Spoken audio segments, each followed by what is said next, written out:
Hi everyone, welcome back to another stream. Hope you've all had a good weekend. We'll just get started on Ephinea here and then we'll all get set up.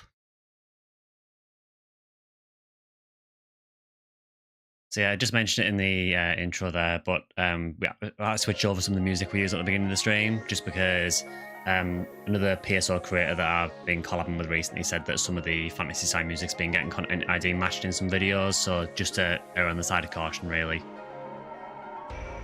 Hi, Vectora.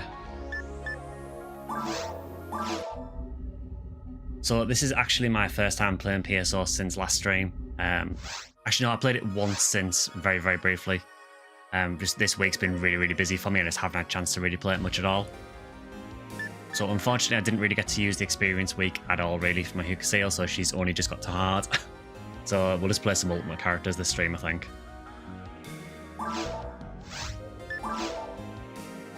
So plan for today is start out with some PSO like usual, and then we'll probably switch over to some Monster Hunter World about halfway through the stream or so.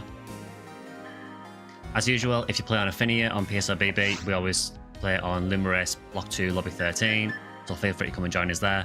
Password for the games is always stream. And for Monster Hunter World, I will be posting the lobby ID in the chat as well when we switch over to that, so feel free to join for that as well.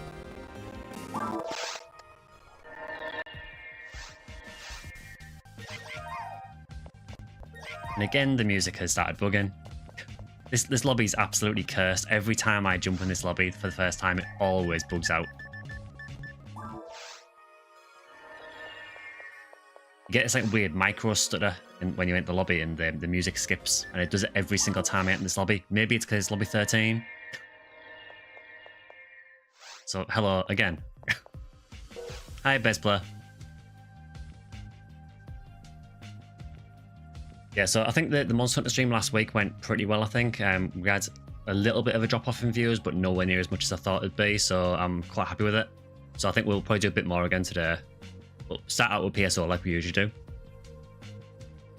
There is a video that's just gone live on the channel a couple of hours ago, which is an NGS video, because I thought as an NGS creator I should probably do an NGS video now and again. So it's just a video about the microtransactions in NGS and whether it's actually viable as a free-to-play player. Already had some very, very interesting comments on that video already.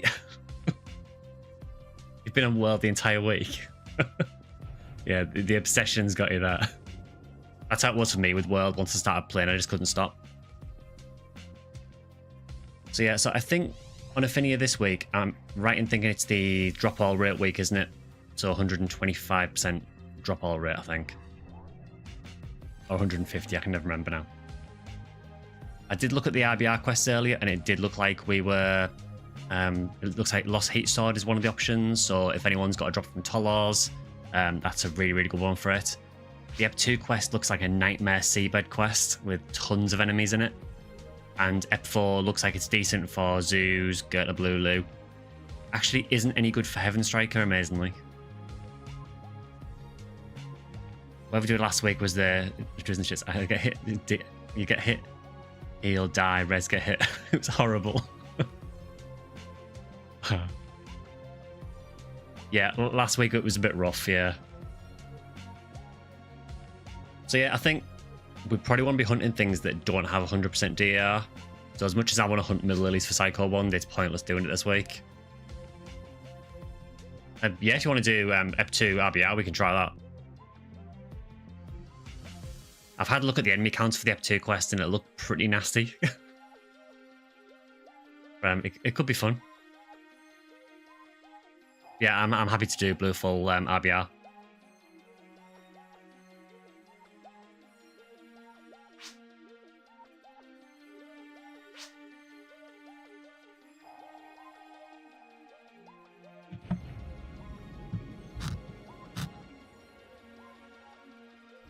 Yeah, I think because you only had 3 last week as well, that probably didn't help matters. Yeah, there will be another video going live on Wednesday, which will be another collab with Deployable Lover, so feel free to go and check his channel out as well if you haven't already. We're doing like a little mini-series called Ragdoll Memories, where we just... The first few episodes have been us just playing through some PSO and just discussing various things about the game, really. The next one's something a little bit different, so hopefully you guys enjoy it. It is something a little bit different. It is still PSO related though.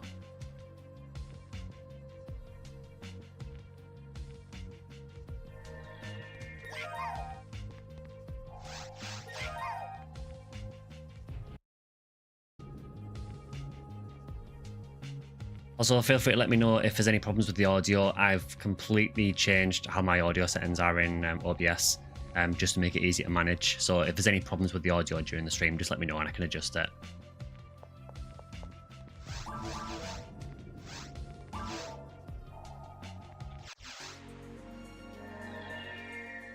So, time to go and get wrecked in Seabed.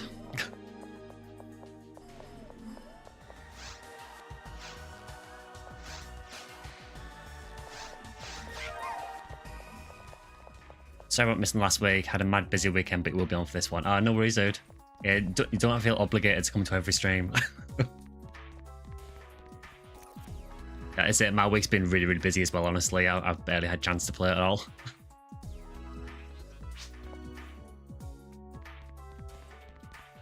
Two androids and level 20 SD. Yeah, we have. I mean, Sinnosaurs will still wreck me. Delbiters will still wreck me, but we'll get through it.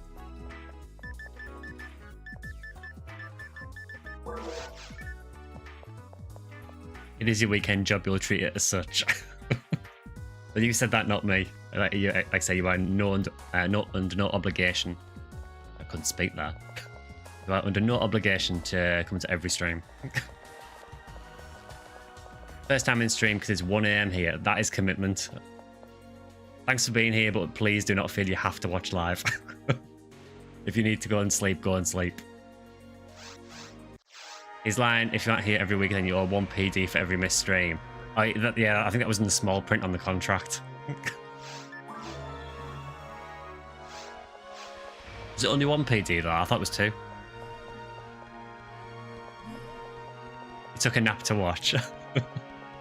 I really appreciate that, but yeah, you know, if you do feel tired, please go and sleep. Right, so I guess I'm the force for this.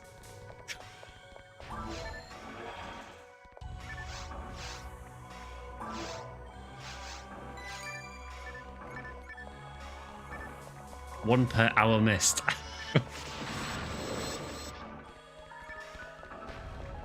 Fair but good luck trying to collect. Yeah, it probably would be quite difficult considering that you don't play Blue Burst.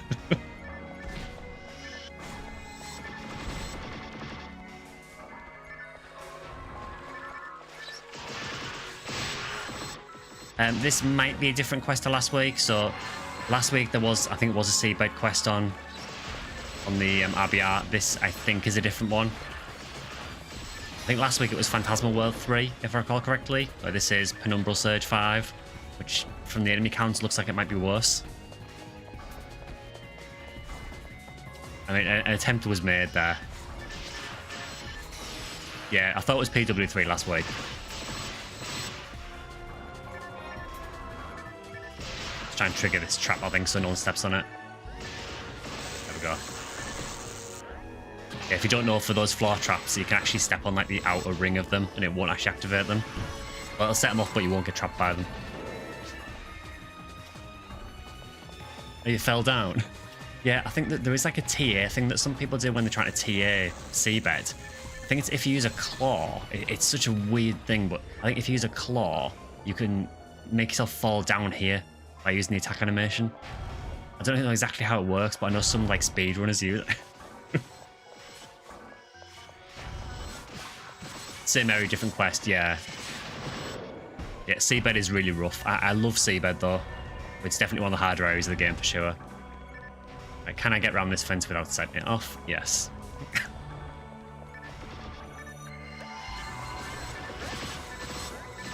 I really need to invest in getting a min-max mag for my Huniwell now because she's maxed her attack power, while mental strength's still really low because I've got no mind on mag whatsoever. And I've used no mind materials whatsoever. So I really think I need to probably update a map plan and do a new mag for her. So a PSO can feel like a job sometimes. Now I think when I looked on the wiki for this quest, there was something on it that said that there's a point in the quest where you have to split. And there's like a door at the end where you have to go 2 different ways, so I'm wondering if this is it. It said on the wiki that it was better to split into 2 teams of 2 and run that way. But given that we've only got level 20 buffs, maybe it's better to stick together, I don't know.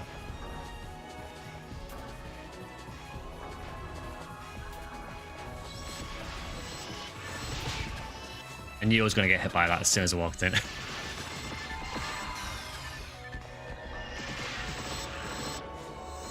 Yeah, you love Seabed as a spectator, yeah. That's the way to experience Seabed.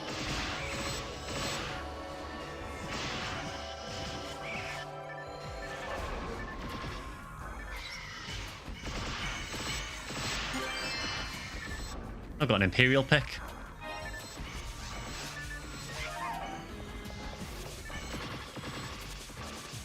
I think that's the first time I've ever had an Imperial pick, actually.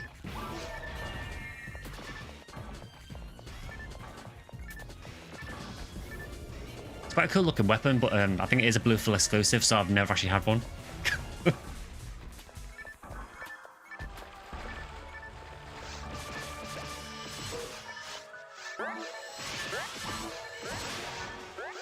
That's your favourite partisan? Yeah, I've never had one because I've never really had a Bluefield. And even when I played back on GameCube and Blue Burst, I don't think any of my friends ever really had Bluefields either.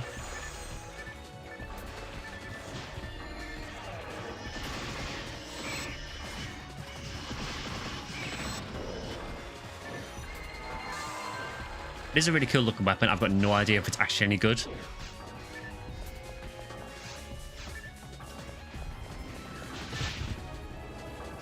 That's an extremely unfair spawn, putting a Delbiter on a bridge that you can't dodge.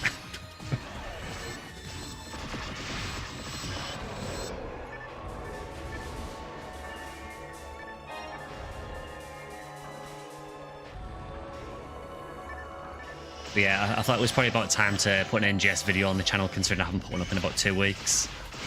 And, you know, I am an NGS creator, so I thought I should probably make an effort and do something.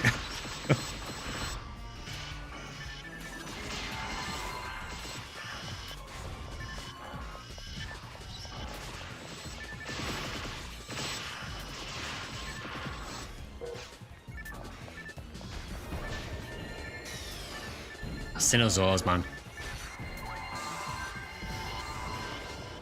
It feels like whenever Sinosaurs hit you, it just feels like they always crit. Like, all the time.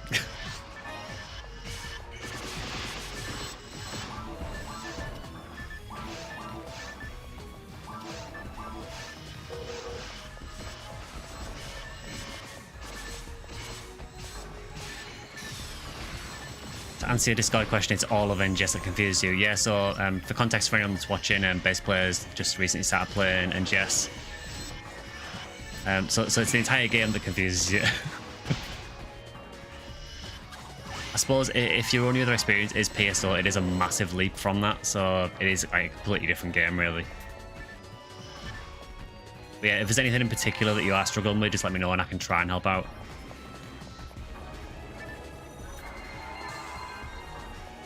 Good watch, mate. I must say, shocked with how much they monetize that game. NGS is really heavily monetized. I did try and stress in the video that I think it genuinely is still playable as a free-to-play player. It's just that you will have to put more work in, though.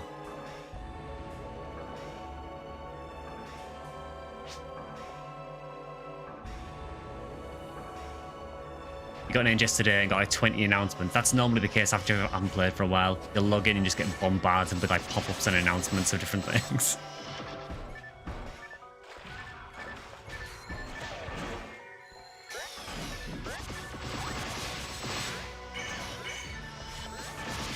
Yeah, I think the problem with playable, I know a few people have been saying in the comments, oh, NGS is a terrible game because it's monetized. But I don't feel like you can really pin that on NGS. I think it's a problem with the gaming industry in general. You know, there is a ton of games that are monetized. Like, it is not an NGS problem. It's something that NGS is... It's part of the problem, admittedly. But I don't think you can pin the whole thing on NGS.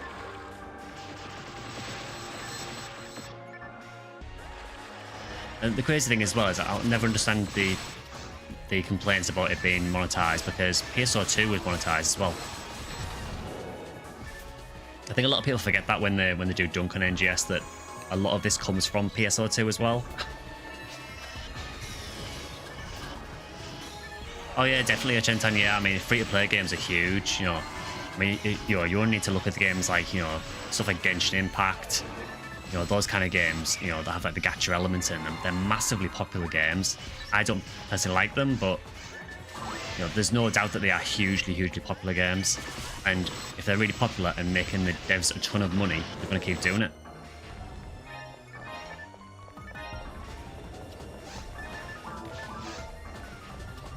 They need to monetize somehow. That's the thing, I mean, if the game itself is free, the devs want to make some money somewhere. Now, I do agree that some of the monetization in NGS is a bit disgusting. I think when you've got things like when the storage, for extra storage is monetized, and when it's only temporary as well, so you pay for 30 days access to extra storage, but then you can't put anything else in once it expires. I don't like that at all. But yeah, I just don't think you can pin this entirely on NGS. It is a gaming industry problem in general. And that's not me just trying to defend NGS, because I will point out NGS's flaws when it's got them. It does have a lot of flaws. It took you a day to work out and then forget how to use the items on the bottom action bar. So for those, you basically use, if you're playing with controller, you use your D-pad to switch between the items. And you use, if I remember rightly, I think you click your left analog stick to activate the item, I think. I'm trying to remember from memory how you play NGS.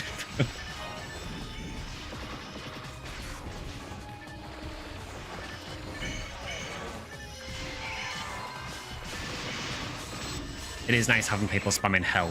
It does help to take care of some of the stuff here. It would have probably been better if I'd remembered to bring my hell stuff, but here we are.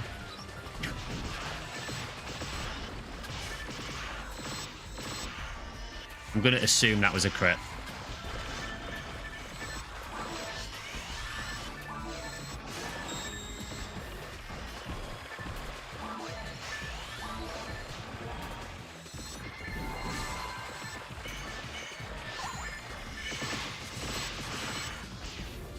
Decided you really want to frozen shoot. What's the grind like for it?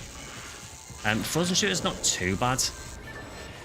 I mean, you're playing Blue Burst, so you've got a couple of choices. You could either go with Forest of Sorrow, which is one of the side story quests, which is a nice, easy quest to do, but will probably take you a bit longer to get Hildatar.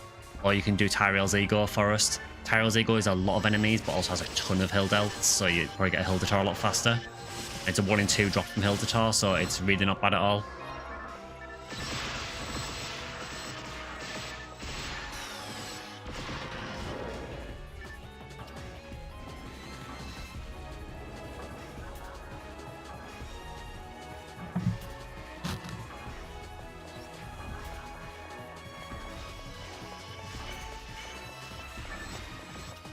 People forget we used to pay for Xbox Live and a PSU membership just to play PSU in general. Yeah, I mean, obviously for me, I play PSU on PC, so I didn't have the Xbox Live part to worry about, but there was still a subscription. I think a lot of people do forget that if you wanted to play PSO online, you had to pay for Hunter's license. For PSU, it was the Guardian's license. There was always that paid element to playing online. Bear in mind for those, you were paying for the game as well, so all they've done is they've just moved where the transactions are. Again, I don't agree with how some of the transactions are handled in NGS, but I think that it's just typical of games in general now.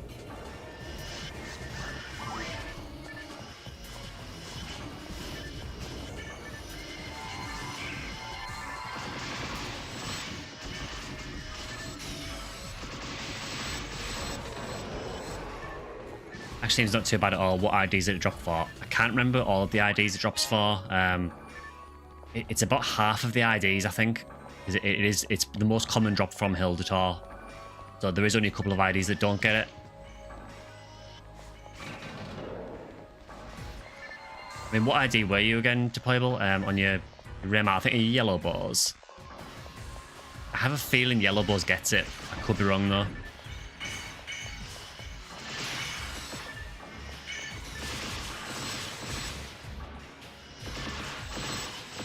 I do have Yellow Balls on GameCube, but it's been so long since I played GameCube, I can't really remember a lot of the drops.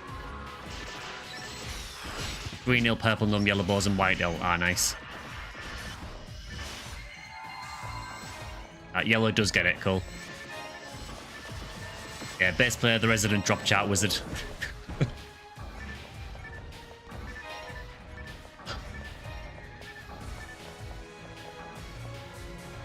So if it's a Skylight drop you want to know, I can cover you on that, no problem at all. If it's other IDs, I'm hopeless.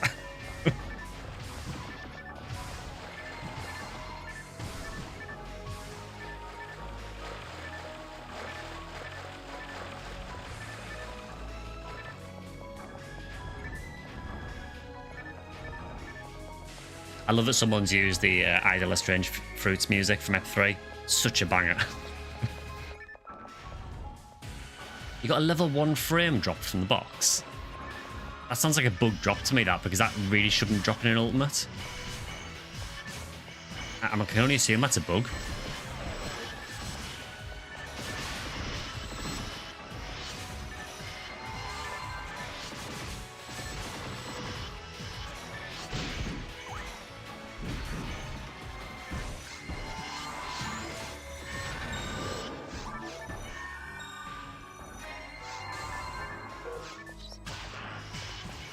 Yeah, it's a playable. Frozen Shoot is really not bad at all.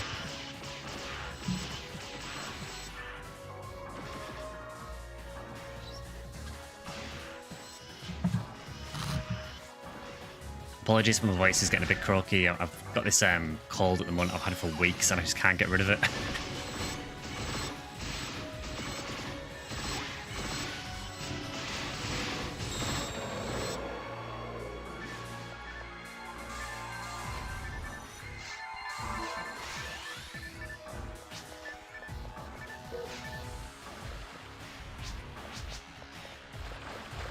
Yeah, putting a Del Biter in there seems really unfair. This is how you can tell this is a custom quest. East route cleared. Yeah, so this is the quest where you do split.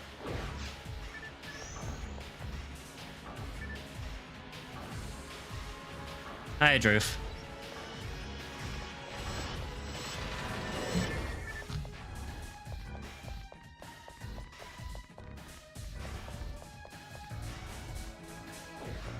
Yeah, it's playable. I would personally probably just spam Forest in Tyrell's Ego for the Frozen Shooter. You can also get it from Black Paper's deal as well. Just for trading a Photon Crystal in, you get a chance of getting it. But if you get one from that, it'll have no percents. So it's probably worth just hunting one. So if you get one with hit, you can make it into a really nice Snow Queen as well.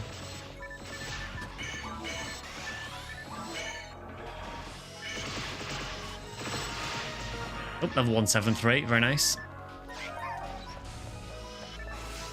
We're now at nearly 900,000 to level.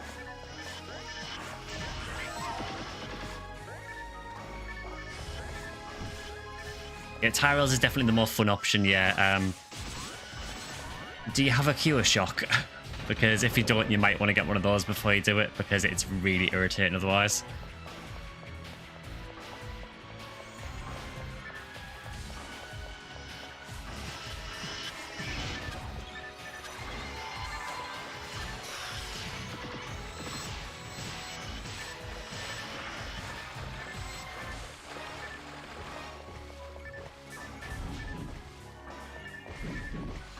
I was very, very sneaky throwing a Sinnoh in after we left the room.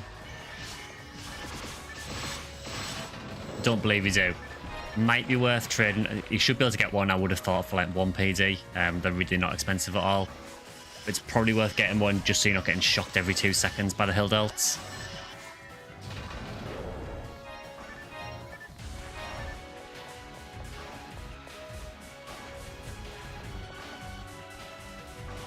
Used to have a quest called Strange Sighting that gave a guaranteed Hildertor, but it was removed for balance reasons. I can understand why. It's funny, I don't remember that quest at all.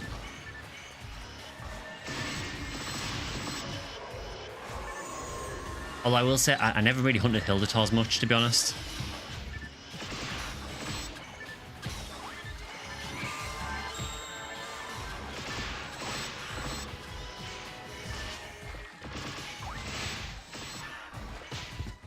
To be honest though, I mean, getting a quest with a guaranteed rare spawn just seems a bit busted.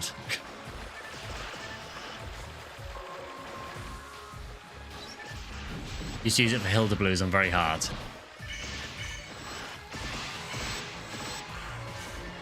It would be quite nice for IDs like, I think it's Oran that gets Cincesta from Hilda Tors. Quite nice for that.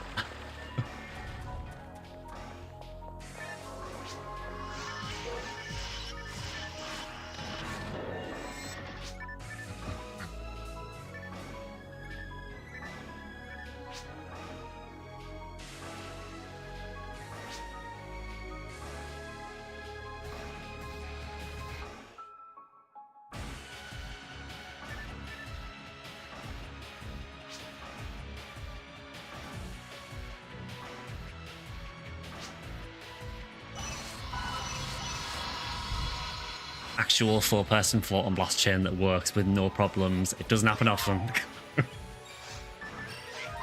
We did it, boys. Also, there's your stream filer, just to keep people happy.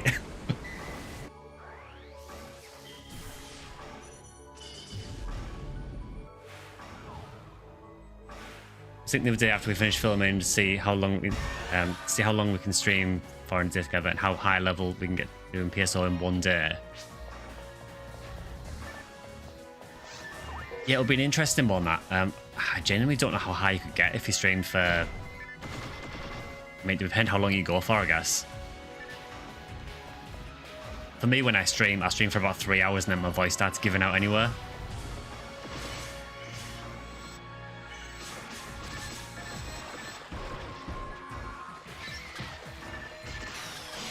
Best boy, exactly.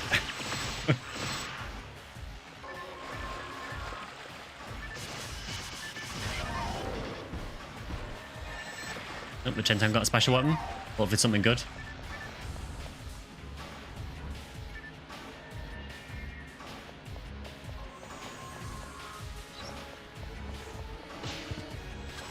Planning to hunt Hildy on blue full for Heaven Punish. That's going to be fun. Oof.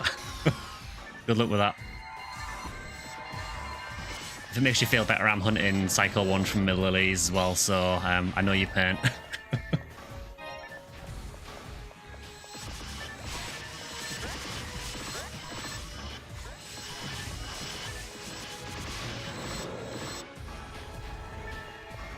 Yeah, 1 in 204.8, yeah. From a rare enemy. And the crazy thing is that is one of the best Hilda, one of the best Heaven Punisher drops. It does kind of make you wonder what they were smoking at Sega really when they made this sometimes with some of the drop rates.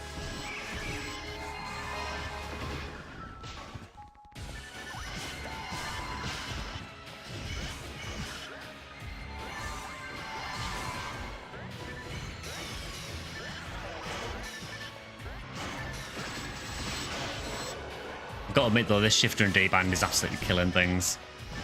You know, because we did a 4-person chain, it's like level 81 shifter and D-band. RNG maybe. I mean, yeah, it's one of those things. I mean, it's kind of interesting to think about. So, if you hunt something really common in Ultimate, for example, like a Dragon Slayer or something, they're normally about 1 in 214 drop, and you see them getting fairly often. So all you need to do is just get that drop, but from the rare enemy. It sounds so easy.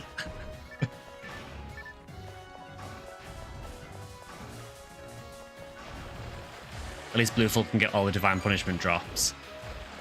Yeah, I think that's one of the disadvantages of some of the other IDs, is that they don't get sort of the supporting gear to go with it.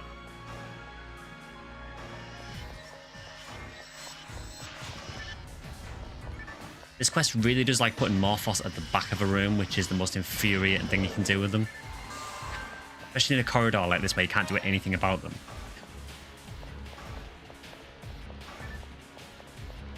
A lot of people also get the drop rates confused, you've noticed. For example, a lot of people believe it's a guaranteed drop if you kill that amount eventually. Yeah, I've had a few people in my chat mention that, and there's a few people that seem to think that's how it works, and it really isn't. That was interesting. Never seen that before.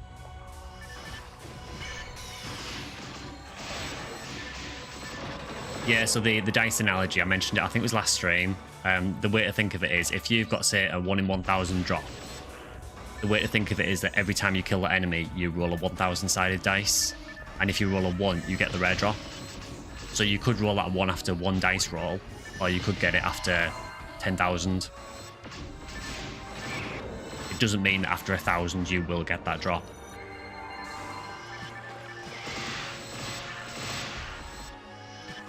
I wish it did mean that. Because it would make some drops a lot easier.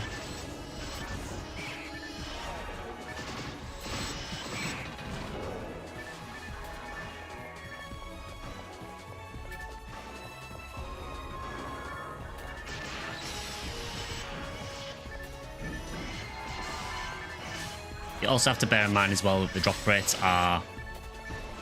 The way that they're shown is that's taken into account the drop anything rates as well. So if you've got an enemy that only has, for example, a 40% drop anything rate, that means that 60% of the time that enemy's not going to drop anything. So then you don't get to do your dice roll. Now, the way the drop rates are on a lot of the servers, like in Ephinea, they take into account that drop anything rate. So if you've got that 1 in 1,000 drop rate, that assumes that you're probably going to get that many. Whereas, say if it was like a 50% drop anything rate, you know, that's going to factor into the drop.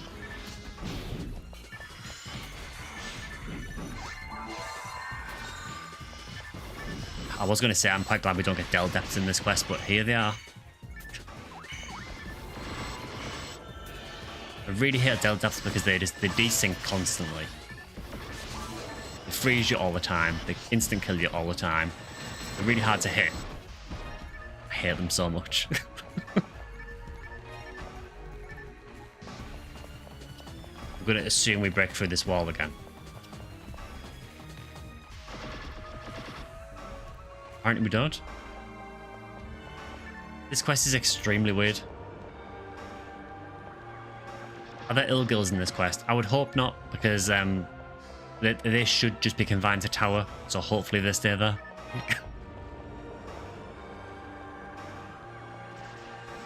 Ah, this way.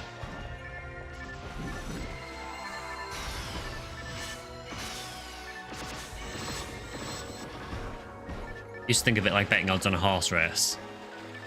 I suppose it is kind of similar to betting, I guess. Instructions unclear, have bet on a horse instead of playing PSO.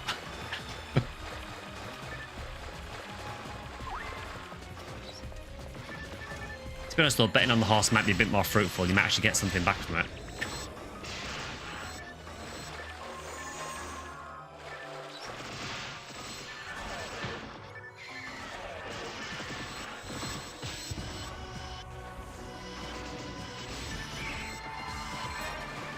It really likes giving us these spawns where you get enemies in these tiny little rooms.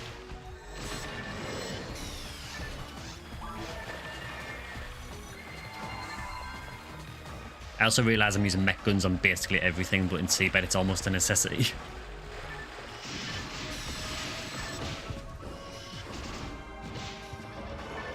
Mic drop.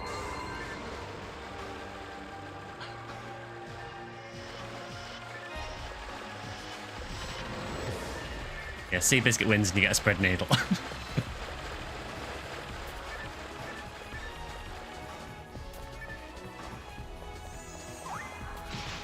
Yeah, I think it's probably the easiest way to think about it.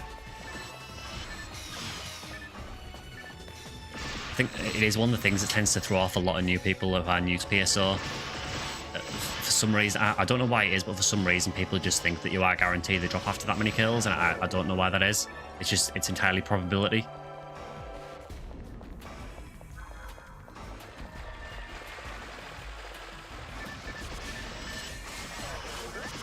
Because believe me, if it was guaranteed to get a sealed J sword after 12,000 gig use, I would just go and spam them until I got 12,000, because at least I know I'd get it.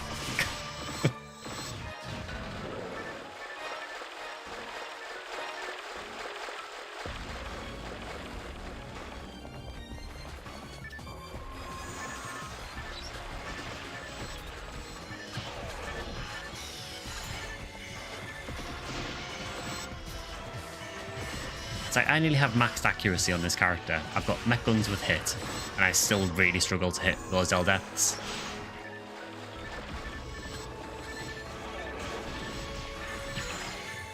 I kind of feel like you almost have to freeze them.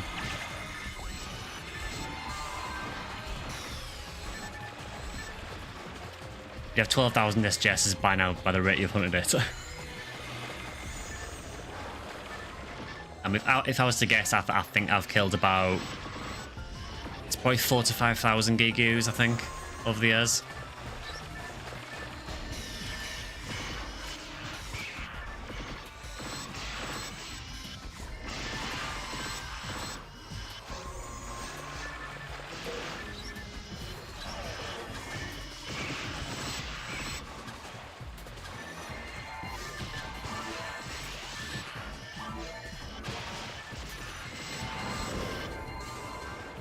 I have very short attention span, but some games cook you for days. Rare hunting on PSL is just that.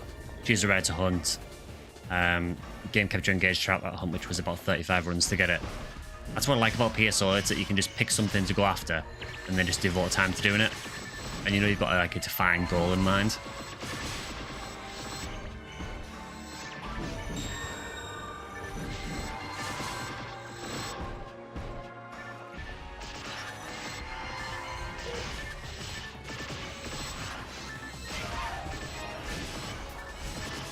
Yeah, well, we've got PD drop, so that's that quarter filled. So we just need the weekly Silence Claw and Justy.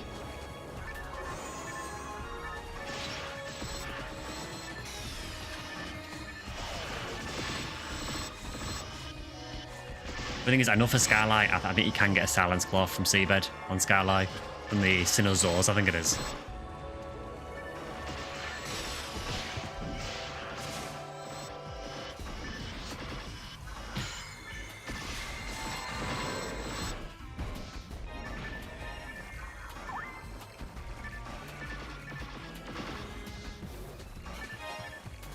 I think it's the maps that have a small randomization pool of routes that don't get bored. It fools you into thinking it's different. Yeah, I mean, there is a decent variety of map layouts, I guess. I mean, you've always got the certain rooms that are always short. So, like, this room in Seabed, I think, is in pretty much every run. But I think because the maps are randomized to an extent, it does make it feel a little bit fresh. Hi, Minsk. Still need to get your V101 and Red Ring in one run. It's coming. It's only a matter of time. It's going to happen one day. We are going to get a Red Ring or a PGF or something on stream at some point. I don't even care if it's me that gets it. I just want to get one on stream.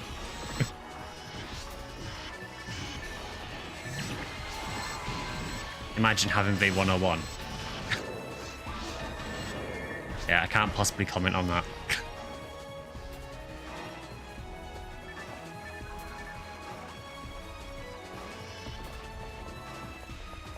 What we need is a good Mines quest again to be able to actually look for it.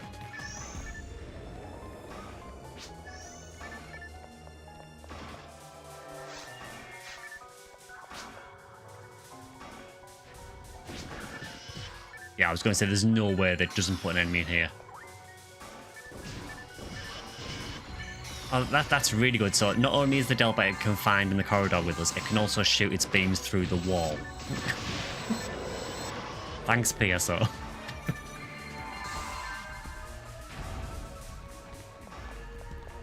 Just finished a good cleaning of your master bedroom, the layer of neglected dust. It's amazing how fast it builds up.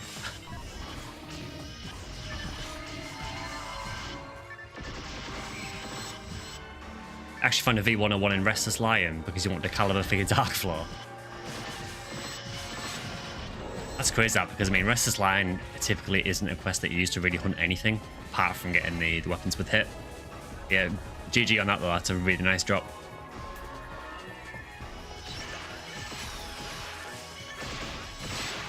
I mean, they let us run through some walls, so it's only fair. Yeah, I guess so, yeah.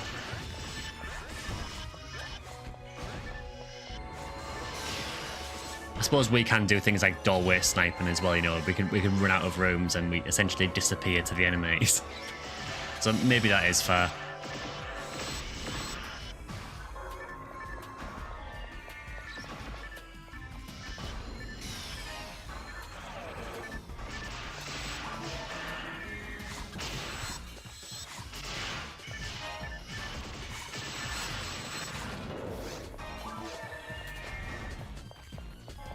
Fairly long quest, this actually.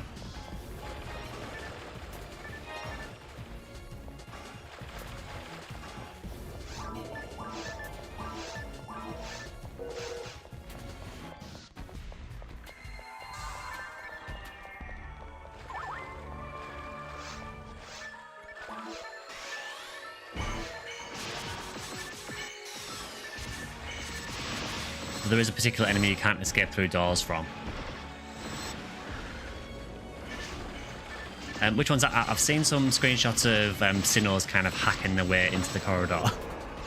And I guess Barons is to an extent as well. Occasionally their missiles will kind of clip through the wall and follow you. You get ready to head to the cinema, dude, but I'll catch up with the VOD for sure. Oh, no worries, dude. Thanks for dropping by. Have a good time at the cinema as well. Begins with a G in a certain quest. Ah. I know what you mean now. Yeah, they should respect the rules and not be able to follow you through different rooms.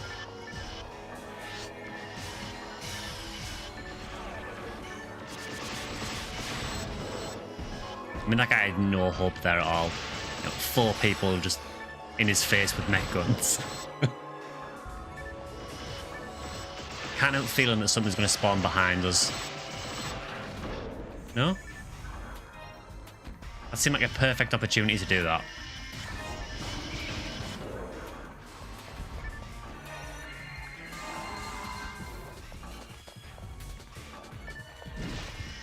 Yeah, chat, if you haven't already, go and check out Deployable's channel as well. He does PSO content quite regularly. Also, he's just done a PSU video recently as well. Really, really cool guy, and really, really interesting videos as well. So please go and check him out if you haven't already.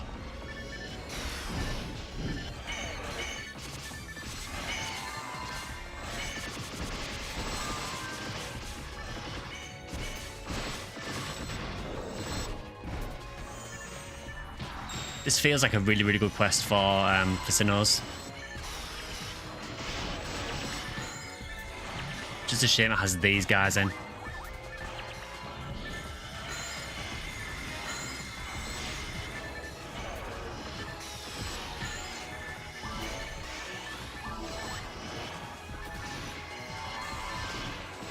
I'm essentially acting as a force here.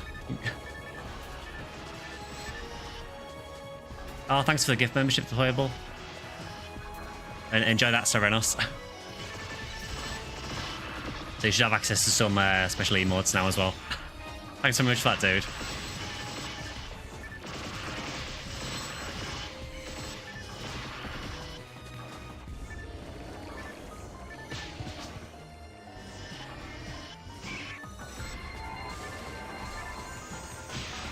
You are actually going now. No worries, thanks again as well. You got a legendary force staff.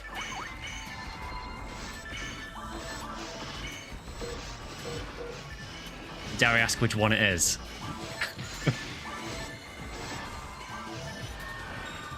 Because PSO likes to bandy around the word legendary on basically every special weapon. Ah, Phantasy. I've always found that funny with PSO with the special weapons. Like, basically everything has the word legendary in its description. It's like, well, not everything can be legendary.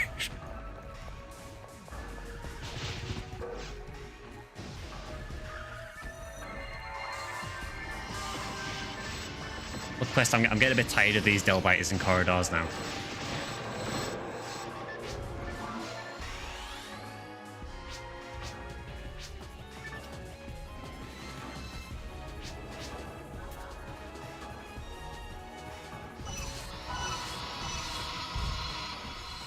That's a treat for people today. Another Fowler appearance. 1 in 1050, so not particularly good odds. Yeah, it's an interesting weapon, Phantasy, because I know you can obviously upgrade it, but... yeah, I mean, there's better items. Even like the Plantain fan and Plantain Huge fan. They're not particularly great. They're just a bit weird.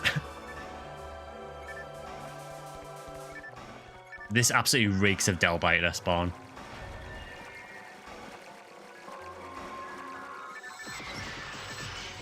It still reeks of Delbiter spawn. I know it hasn't spawned yet. It's going to happen. If they don't put a Delbiter in this little corridor here, I'll be amazed.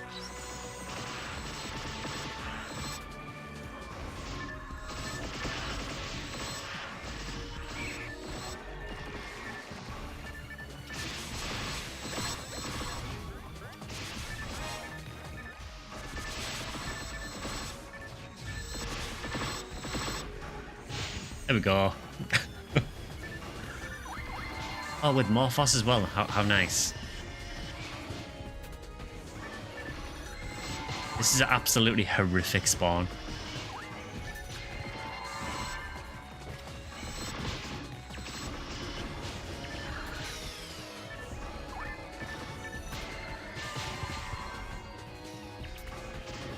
It's like, what do they expect you to do?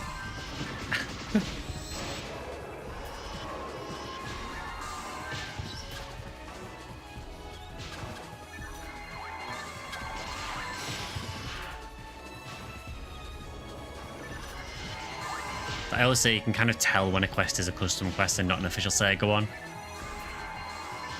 Because official Sega ones quite often didn't have really evil spawns like this.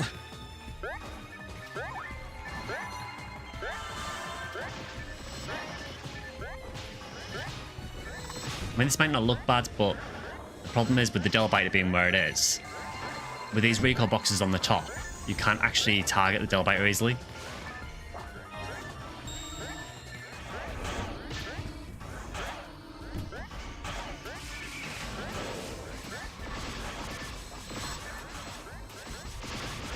Speaking of Restless Lion, time for a run. What were we looking for, Minsk? Was it a Hell Laser? Was it? Or a Hell Ray Gun or something? Oh, now there's poison as well. I mean, why not at this stage, you know? It's actually my first time running this quest. I've never done it before.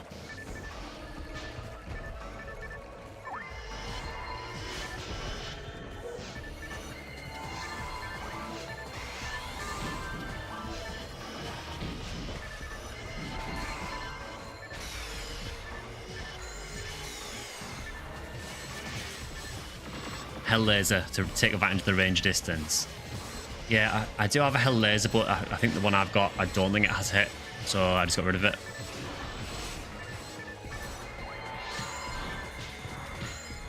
Yeah, this is getting very annoying now.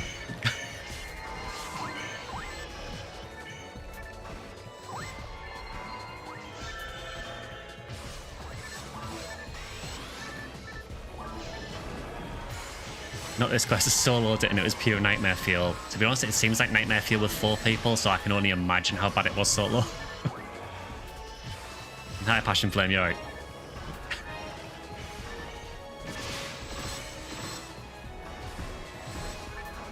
Yeah, I must admit, this does seem extremely evil so far.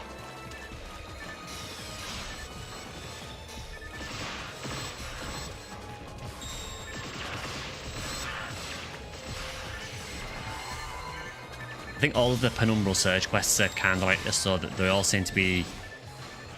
I get that they're meant to be like high enemy count quests, a bit like the Phantasmal World ones, but they seem to go a bit excessive in some places.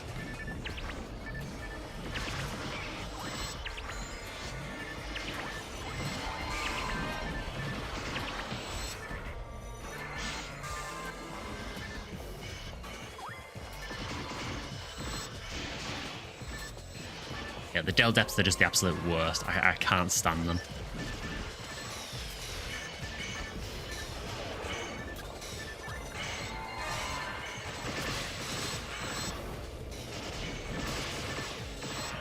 Just get the hilarious Endless Nightmare cam.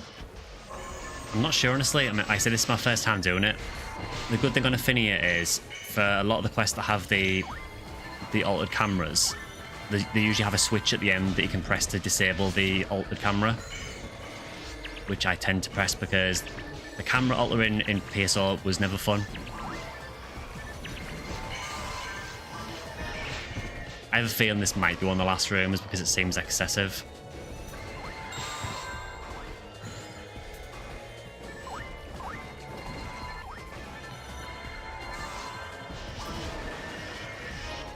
Yeah, this room is horrendously bad. It's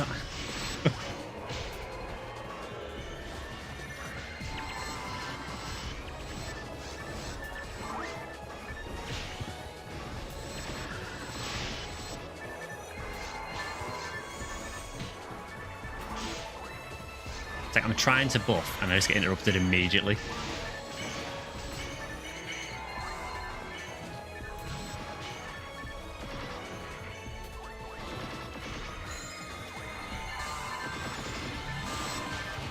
They act a bit like the slimes as well, so quite often you'll hit them once, and then they'll just like go back into like the disc form and you can't hit them again.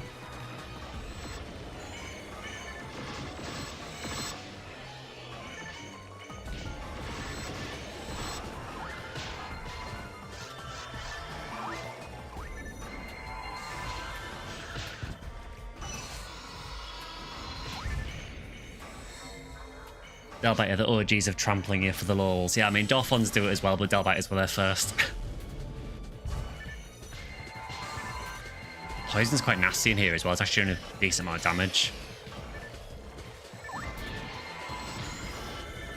I'm nearly out of moon atomizers, actually.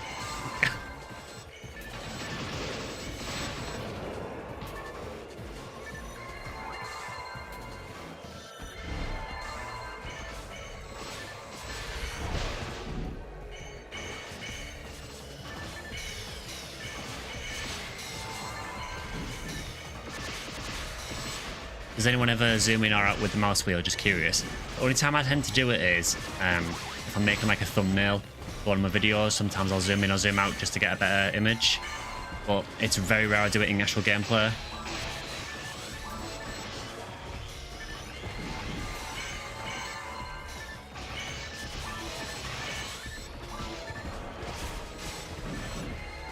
It kind of feels like one of those things they just added for the sake of adding it.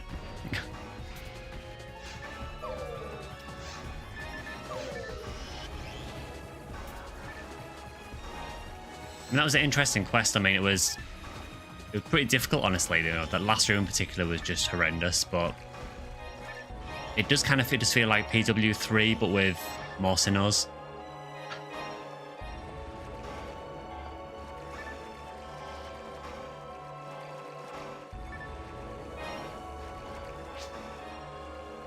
You got a PD. That's all that counts. Yeah, I can't complain, I guess. I mean, I got an Imperial pick.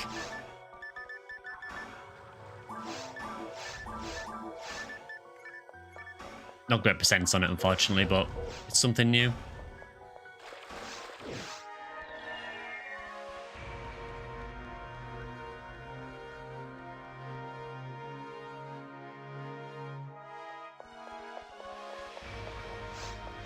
Yeah, long quest, though. 45 minutes.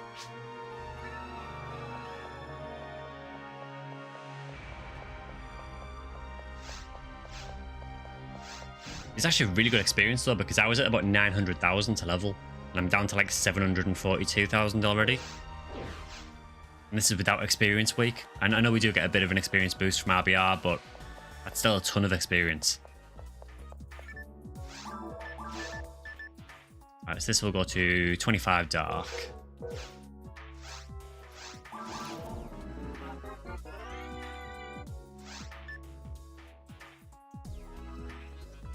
So that's the right text straight away. Cool.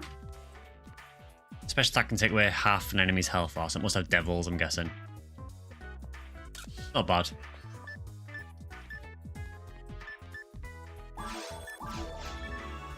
What's my squash of choice tonight? I think tonight it is, I believe it's blackcurrant. It's okay.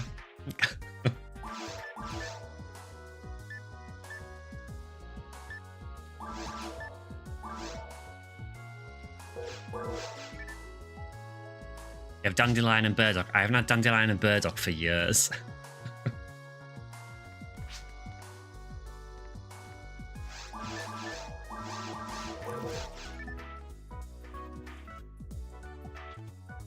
Is that even a thing in the rest of the world, or is it just the UK that drinks that?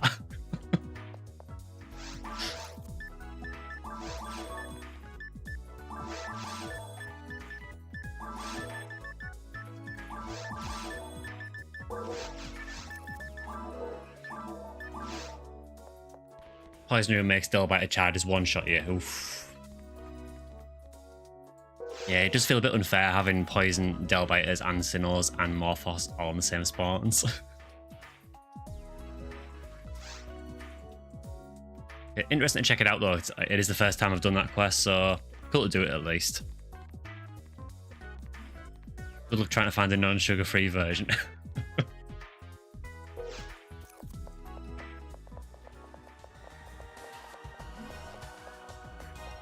Finally catching you live. Yeah, I normally go live about 6:30 BST every Sunday. But yeah, welcome in. Yeah, I've only been going about just under an hour so far, so plenty of time left.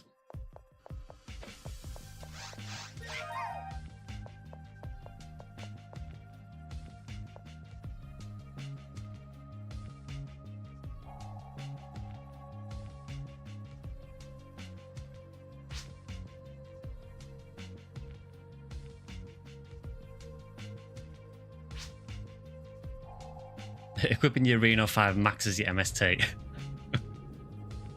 Yeah, that's how you do it. That's how you get your max stat build. Just equip a weapon just to get the MST boost.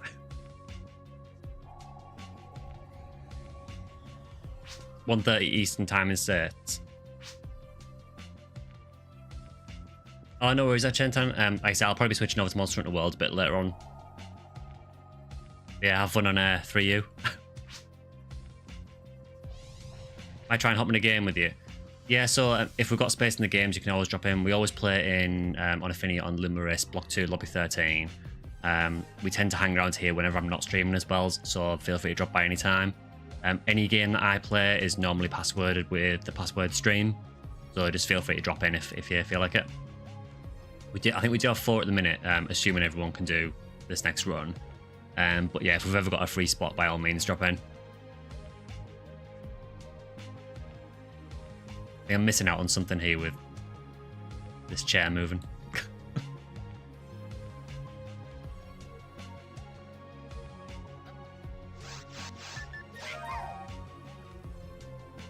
And as Base Player has just kindly posted, there is a Discord as well, so feel free to join over there as well.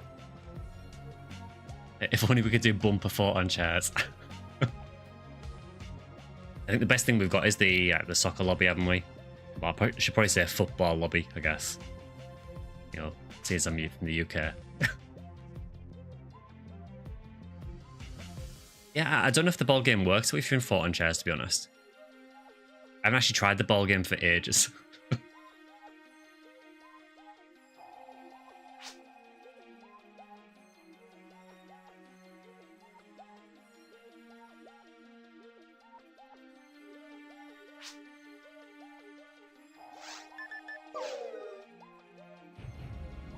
Yeah, I don't mind doing either, was it Green Hill RBR at 4? We could try that.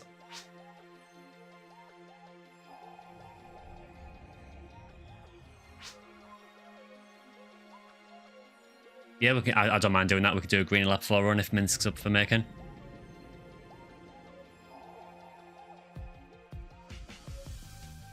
Football does work with the fort on chairs. Spoken like someone who's tried it. I think it's War of Limits 5, but I'll double check. I do kind of wish that it would scroll the text a bit quicker. Yeah, I don't think I've done the football game in PSO for probably since like GameCube. Yeah, it is. Yeah, it's War of Limits 5.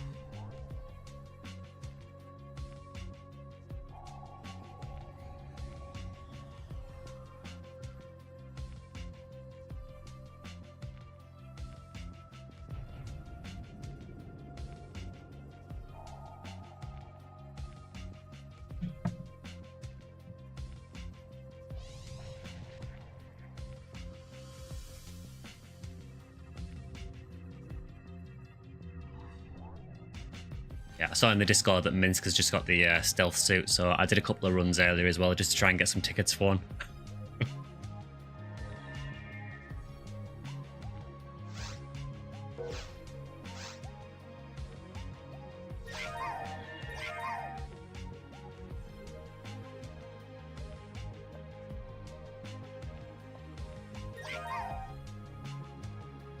Oh, hi Vecti, okay. It's nice to see some more people join the lobby as well.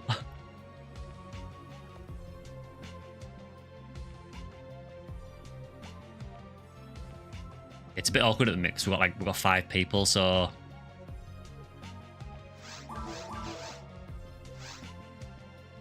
War of Limits 1 + 7 - 3. I mean, that's one way of putting it.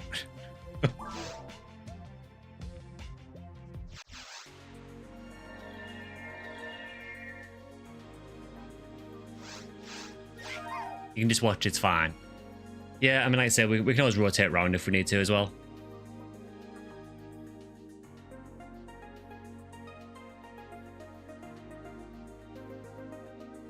Yeah, we'll probably play PSO for about another, I want to say maybe about another half an hour to an hour at most, and then we'll switch over to Monster Hunter World.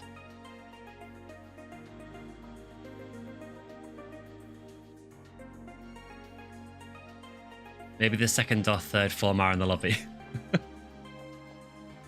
Yeah, 4-mars are like a protected species. There's not many of them.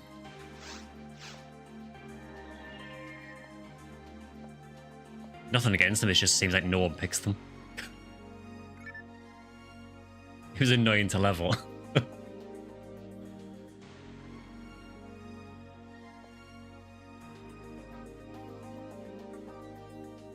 Can't help noticing that we're all rangers apart from me.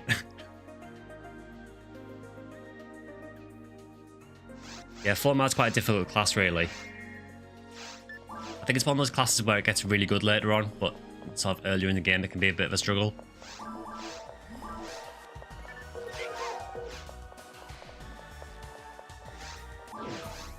Use them like a glorified magical ranger.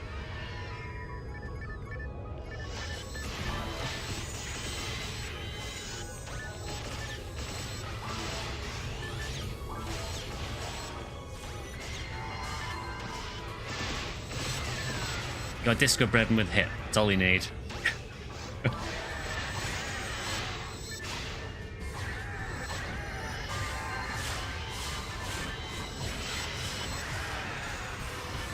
Oh, is it even beat so we can do Divine Punishment spam? Nice.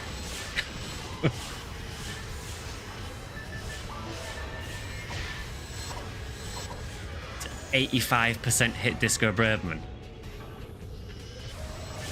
That is absolutely insane if you've got that. That is probably worth more than everything I own.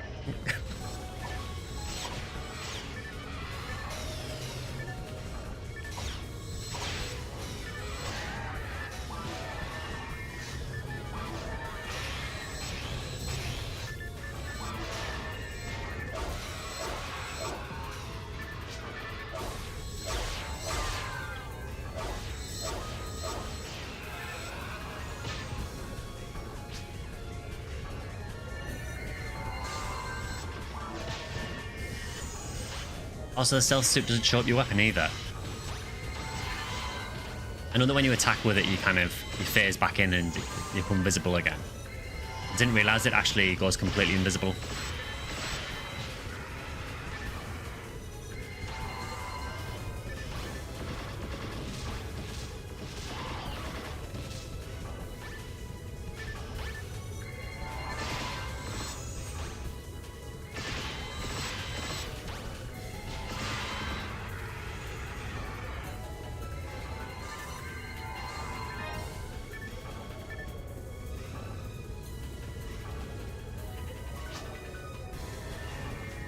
Isn't an 85 hit like 250 to 300 PDs? It probably is.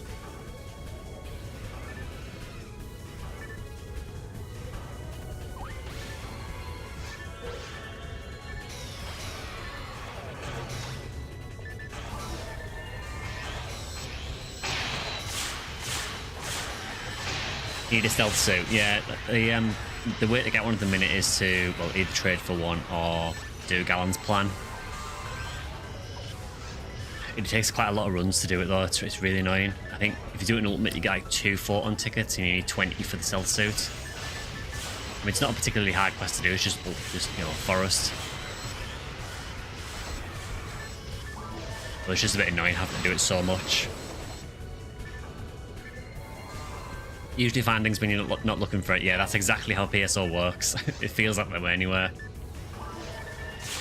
If you're hunting for something, it will never drop, but as soon as you hunt something else, you'll get what you were looking for before. I get 2 tickets on very hard as well. I might start doing that then, because I did it in Ultimate earlier.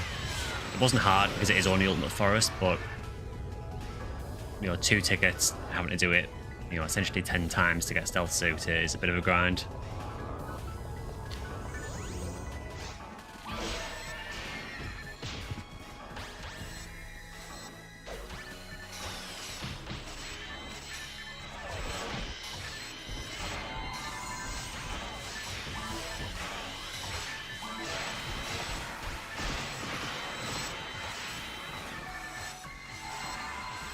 Had that with your 4-slot Gravit on play on Hard Ruins, then a Del Saber left arm 2 rooms later on the same run. Yeah, I don't know, sometimes you just seem like you get runs where you just get constant rares. It was actually while I was doing that Gallon's plan, actually. I got a Dragon Slayer in one room, and then the next room I got a Stag Cutlery with hit, and then I immediately got another Stag Cutlery on the next Golgus. I did 3 rares within about 5 enemies. All of them are terrible, but...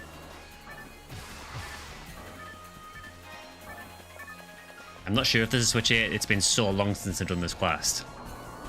I'm gonna guess that maybe this is it.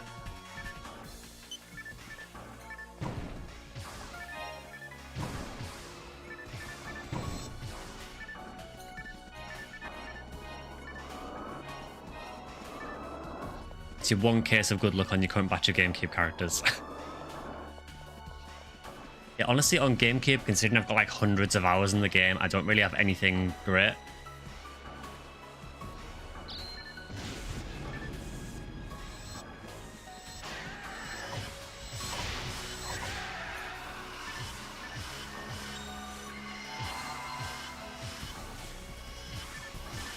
I actually can't think of anything really good that I've got on GameCube, to be honest.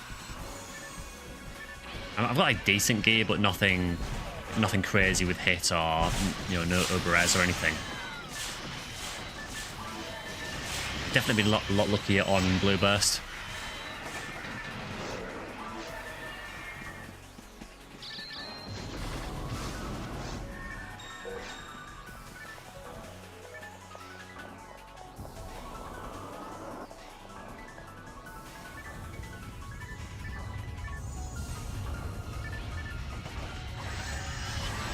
Hopefully the webcam looks a little bit better as well on the stream, because I fiddled around with the settings a little bit on it, because I realised it was getting quite pixelated sometimes in gameplay, so I've tried to sort of adjust it a little bit. I am planning on getting a new webcam at some point though, because I don't really like this one.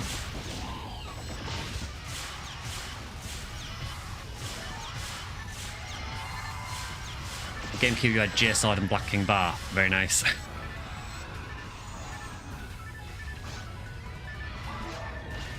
Yeah, I hunted J-Sword for like years on GameCube and never found it.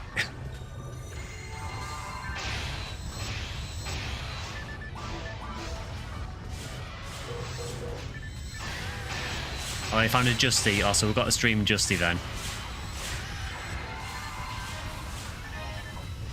I mean, it had to happen at some point. We are on Green Hill, so...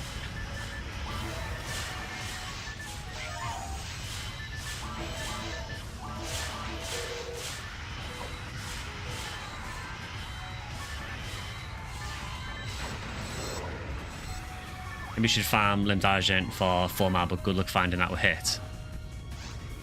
So...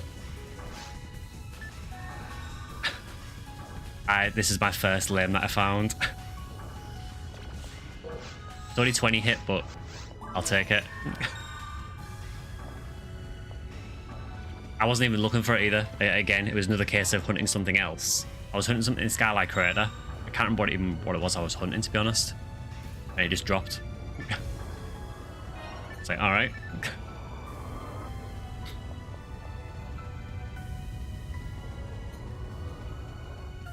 It's got no other percents on it though, so I need to decide what to do with it. I'm probably going to sphere it at some point, I think. But yeah, I've no idea what I actually want to sphere it to. Probably dark, I'm guessing.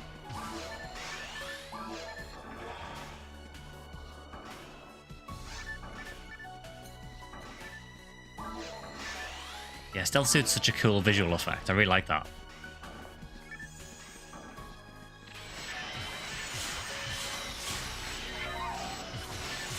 It does seem kind of counterintuitive though, like having someone in a stealth suit and then casting Shifter and D-Band on them to make them flash red and blue.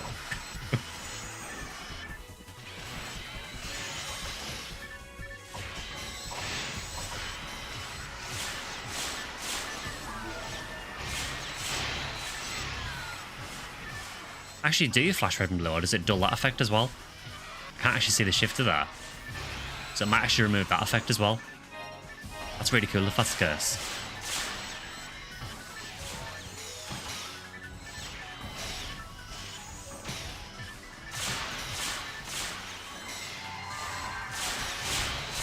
It does remove it. Oh, cool. suppose it wouldn't make much sense, really, would it? You know, to be invisible but also flashing red and blue constantly.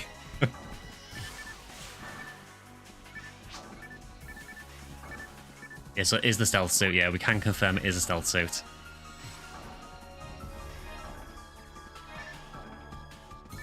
Is the lack of defense actually a problem on it? I would assume probably not if you're a ranger, because you can just stay away from most things anywhere.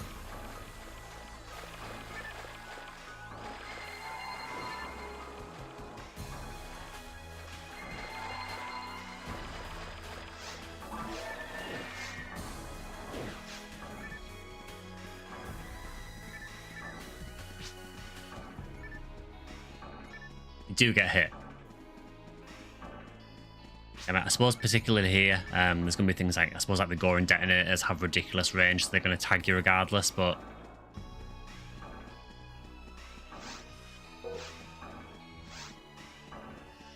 Do you have a 3084 Flowers? Not yet, no. So I do have a Hukasil that is still very low level, and she's yellow balls, so the plan is for her to hunt it once she's in ultimate. But no, I don't have one yet. I do really want to get one though with hit. It probably is, honestly, it probably is the best sword for Uniwell.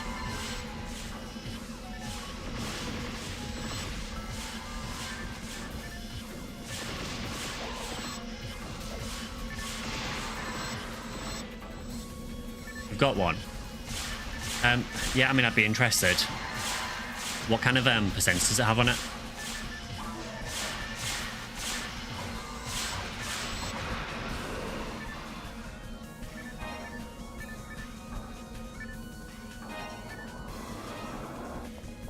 It's 55 hits.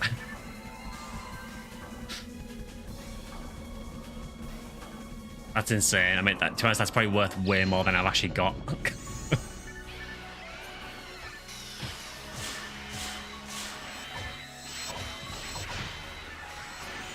I do wonder like where all these drops are hiding when I play, because I never get anything like that. I mean, yeah, the 20 hit Excal is very nice. That's kind of the exception.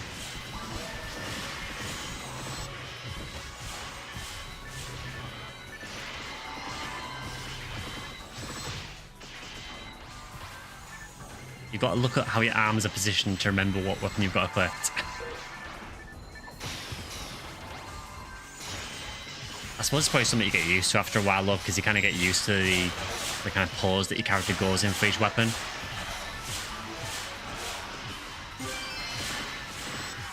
Oh, there we go. I've just got a Justy for myself, so there we go.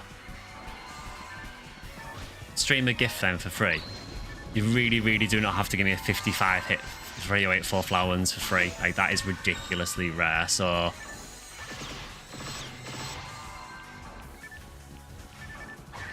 $55 hit and 15 dark.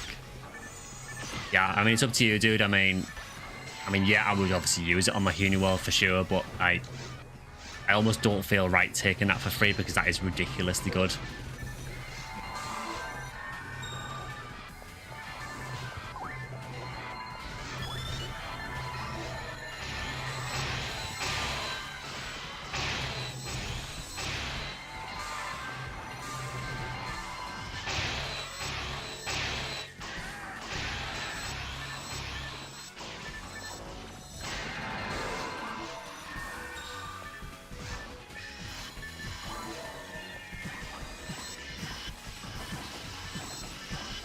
You know, trying to hit this with demons with a Uniwell is probably not going to happen. Maybe a generosity will hopefully drop more good loot.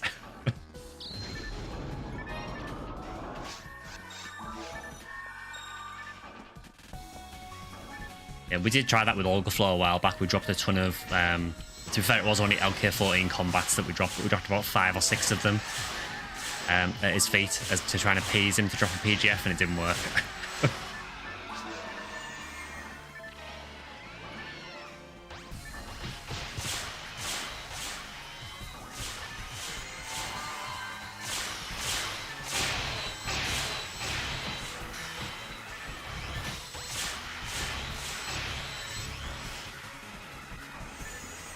The crazy thing about the 384 Flowers is it's not a hard drop at all. It's a really easy sword to hunt. But yeah, if you can find one that's got a really good hit, it's unbelievably good on Humar Uniwell. particularly on Hunewell.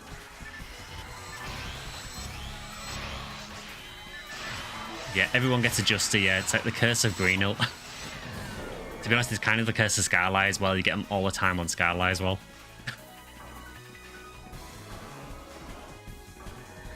Would that be the replacement of the Chainsword? Definitely, yeah. I mean, Chainsword's a really nice weapon, and this one does actually have hit. Yeah, 25 hit Chainsword, which is very nice, but it's no contest compared to a 308 with hit.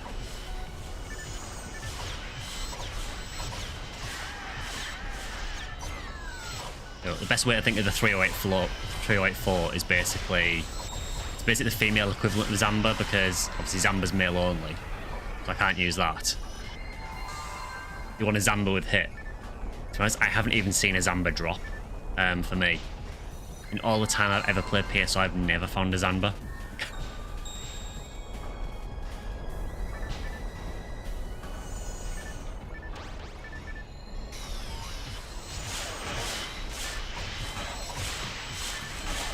Want to borrow the J sword? I should be okay. I mean, to be honest, I do fine with the chainsaw, and I do have Excal for the Berserk as well. So I'm doing fine without it. I mean, like I said, the plan was to level that yellow bows you can seal up and get her into ultimate so that she can farm for 384. There is other things I want on yellow bows as well, so I wouldn't mind a luminous field as well.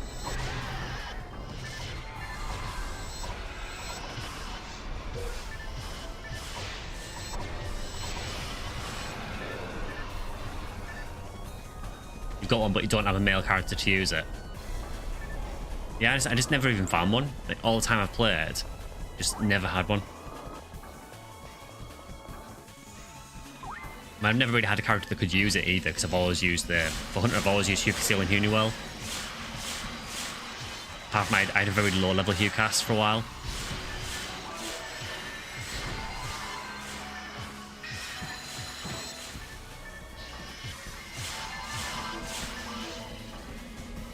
I borrow you mean try out and then give back at the end of the run.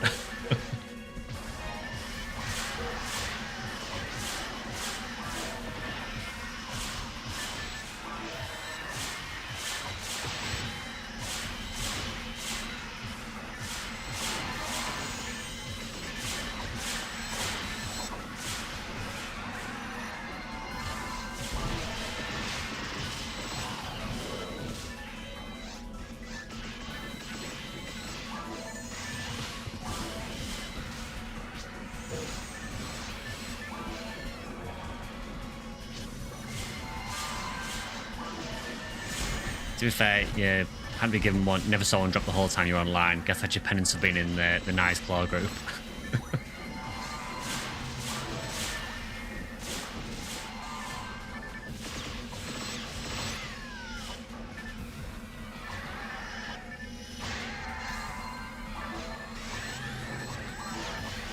I think over the years I've seen most of the Skyly drop chart drop. But yeah, just never Zamba for some reason. To be fair though, I never really did a great deal of Skyly Seabed, so that's maybe why.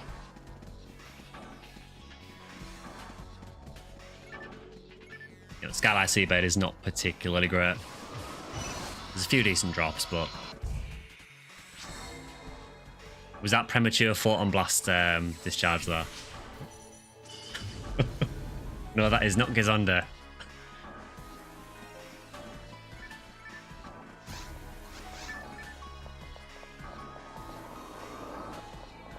100% sure that a nice claw drop was the rarest thing I ever saw a drop. I would imagine probably because it is stupidly hard to get.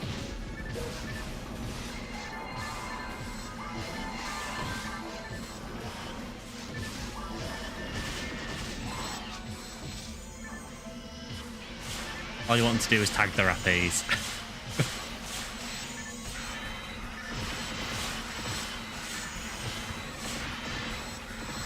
That's like one of the few areas where I will admit that NGS is better than PSO.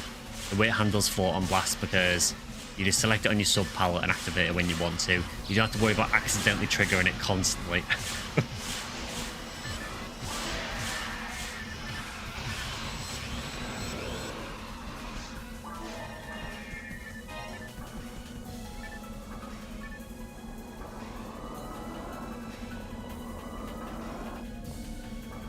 Would that be another Justy by any chance?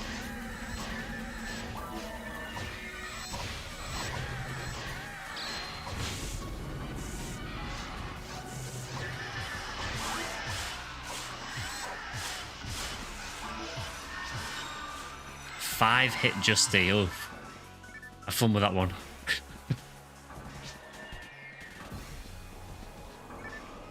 What you should do is, with it being a 5 hit Justy, you should just down tech it to like -5 hit.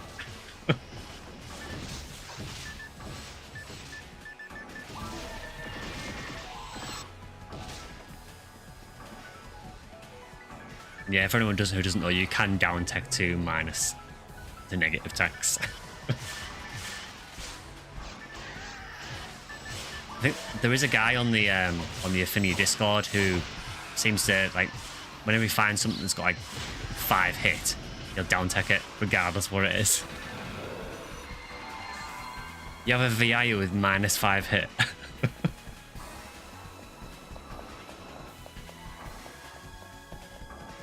don't actually know if I have any minus hit percentage stuff, because you do just get into a pattern where you know, instinctively up tech by 10%.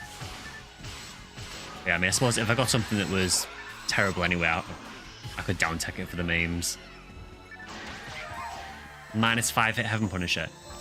Oh, I've got a Del Rappi.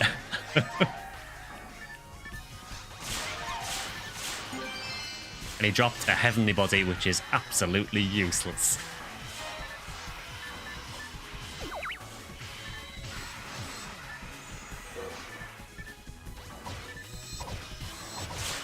Should have -5 to Chainsword. The thing is that Chainsword's not a bad weapon, so I'd feel bad about doing it.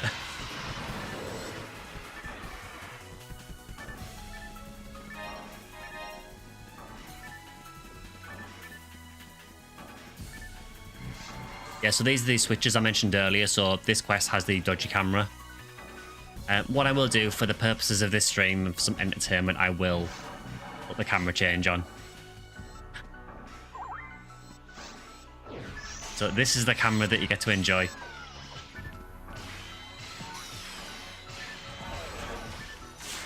I do not miss this. Oh, photon drop.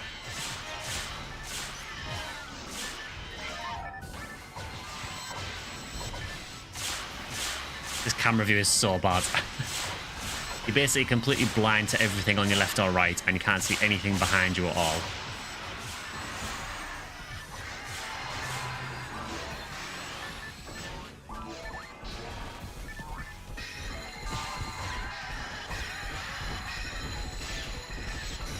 Maybe an Endless Nightmare 1 run with -5 hit weapons, no mag or armor. So I know I was having a chat with Deployable Lover recently, and we were discussing some like stupid ideas for like challenges and things. So we may consider doing some like weird challenge runs.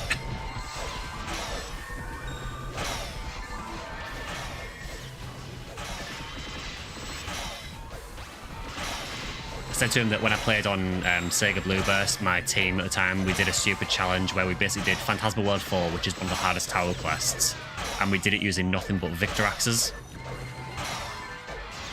And it was one of the most painful experiences I've ever had in PSO.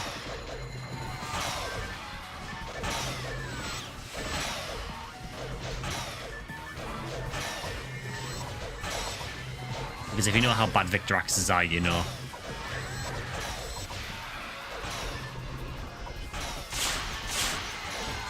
Probably one of the worst weapons in the entire game.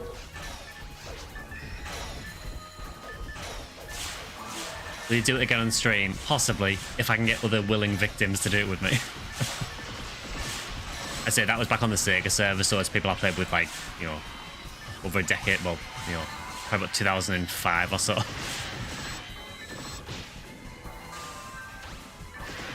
Yeah, it was not a pleasant experience doing it. It was really funny.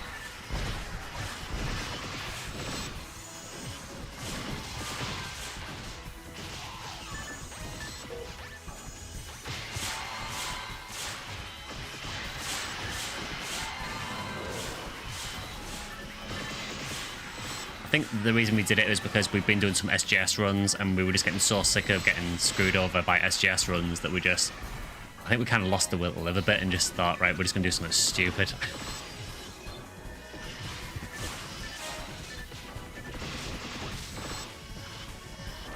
I really forgot how terrible this camera view is.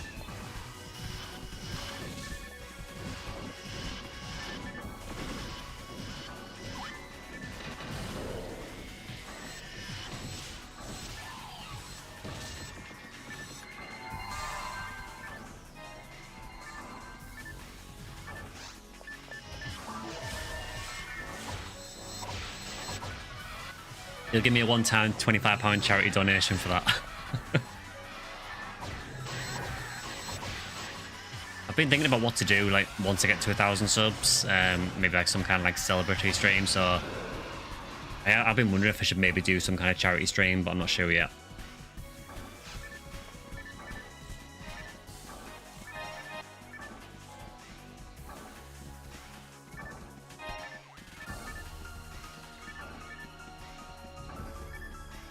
It's not too bad, that quest, really. It's a lot easier than I remember, actually. There's a few awkward spawns in it, but it feels pretty fair, unlike the last quest we did.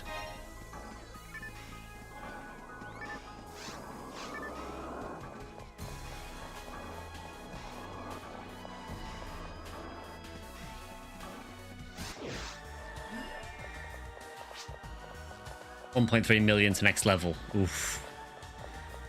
Yeah, I'm not looking forward to when I get into the 180s and beyond.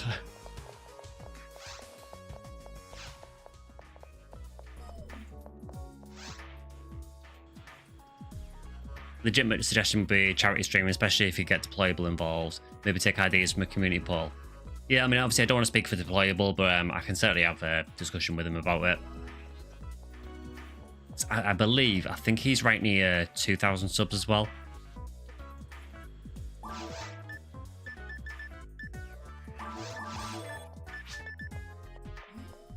You're an auto mode friend came over. I know where he's, dude.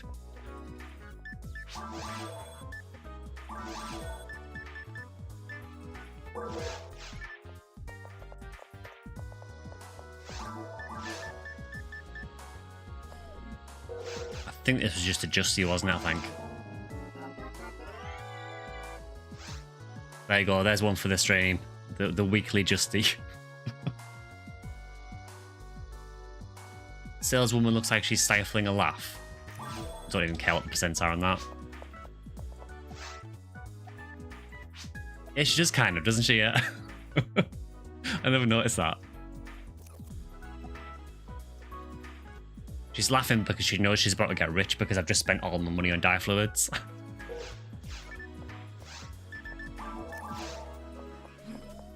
Oh, you made a -5 hit Justy. Very nice.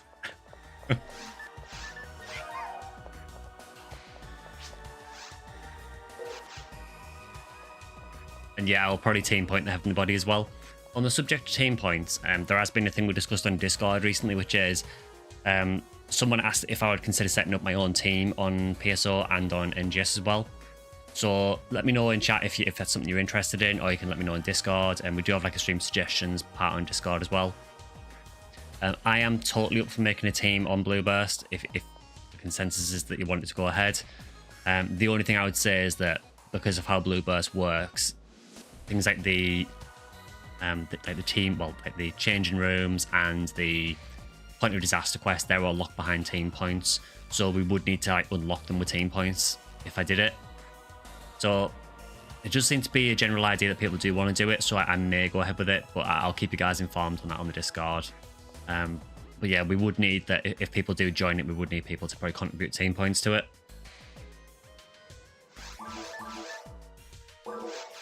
Again, I also realise that a lot of people are already in teams as well, so don't feel that you would have to join the team, because I realise, you know, people have commitments to their own teams as well. It's not something I've totally decided on yet anyway, but there does seem to be a general consensus that people want me to do it. Or NGS, I am already in a team on that, but it's a team that it basically consists of me and one friend that I've played with for like years and years and years. And I need to discuss it with him to see if he's okay with opening the team up more. I'm fine doing it personally, but I need to run that by him first. Again, I'll keep you informed on that.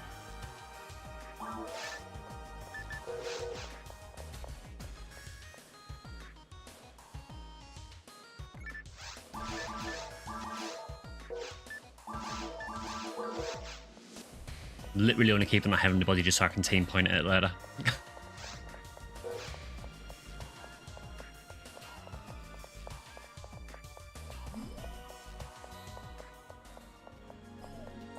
Yeah, it's not something I'm totally against though, because I mean the Discord has been a bit more active lately as well, so we are getting people joining. But you made room for flowers. Are you sure about this, dude? Because like I say, it is a very, very rare drop that. You have Shift and F9 set to bank. I should really do that so I don't mistype it every time I type it.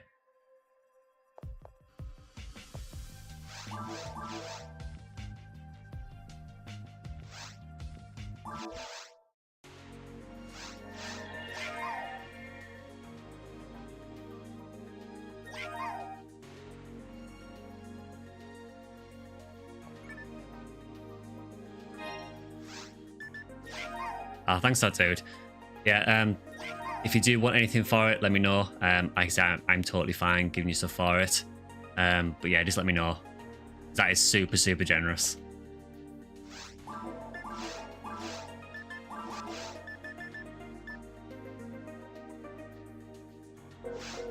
Oh, thanks, Drac, for joining as a member. We appreciate that.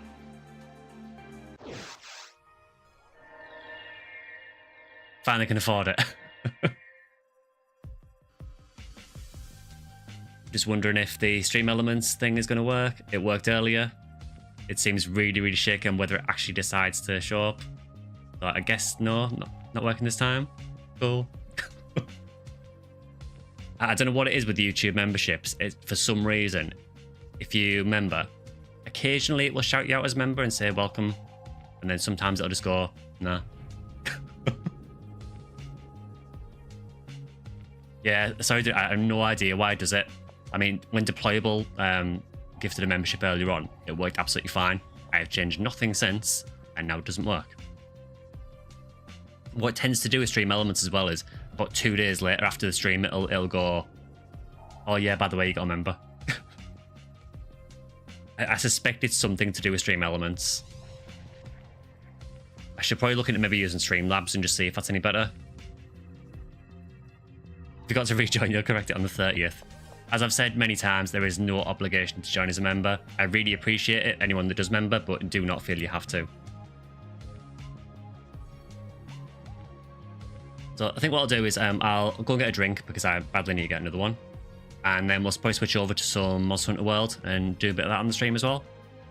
So this is the time where, you know, go and get snacks and things like that. And I'll see you guys in a couple of minutes. Been wanting to join for so long, it's so long overdue. No worries. Overdude. I like that, overdude. Yeah, so I'm back in a couple of minutes and then we'll get going with some Monster Hunter World. As usual, anyone wants to join for that, feel free. I will post the lobby ID in the chat as well. I'll probably put it as a pinned message as well, just so people can just join in if they want to.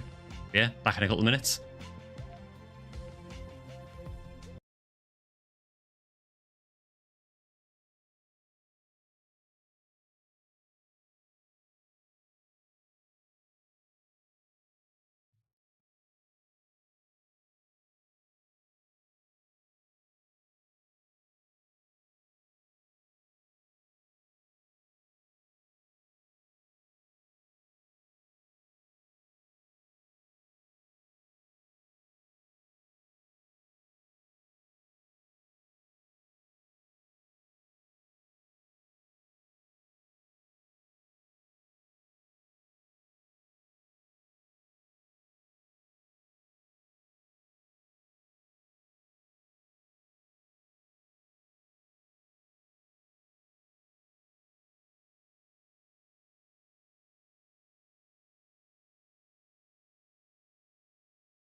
Hi guys, welcome back. Yeah, so what I'll do is I'll post the session ID as like a pinned message in chat. Just give me 2 seconds.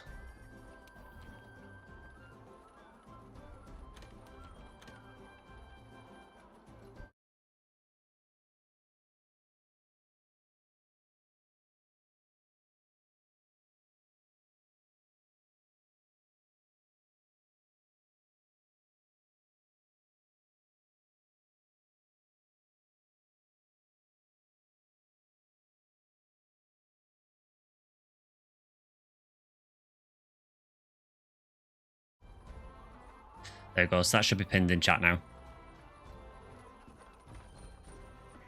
So if anyone wants to join for Monster Hunter World, I have World and Iceborne. I can do pretty much anything high rank or master rank. So if anyone wants any help with any hunts or anything, I am more than happy to help out. Otherwise, I can just do some solo hunting.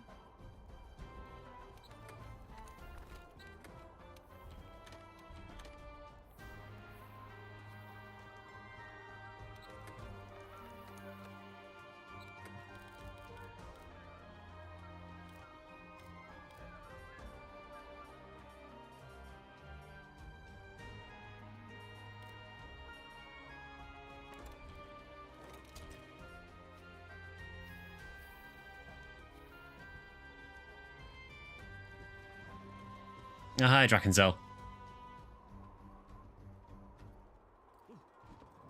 Yeah, for anyone who doesn't know, there's plenty of space in World as well, so it's not like 4 players like PSO, so we can get quite a lot more people in if anyone else wants to join. It's like 4 players per quest, but yeah, you can have a few rooms going at once.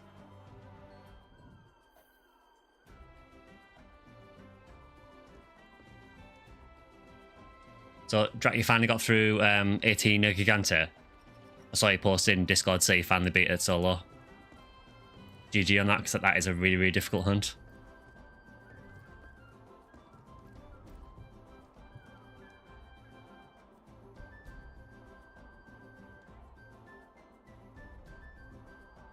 It's frustrating. Yeah, his little dive that he has is so annoying to deal with.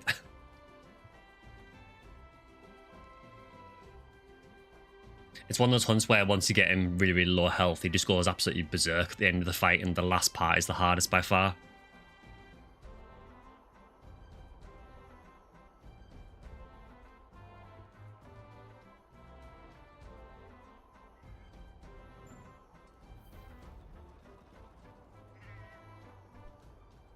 Since you didn't join in PSO, can you join in Monster Hunter World? Yeah, by all means, yeah. The session ID is just in the chat there, Vector, so by all means, join in. We're on Steam, so as long as you're on the Steam version, should be fine.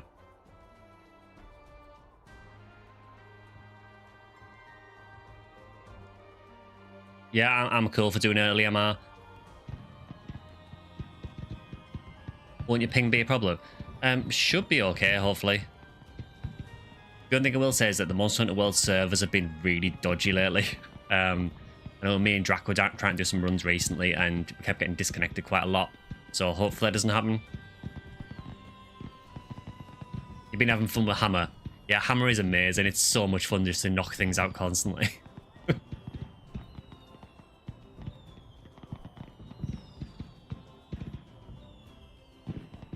Yeah, we'll just give it a minute or two just for Vector again.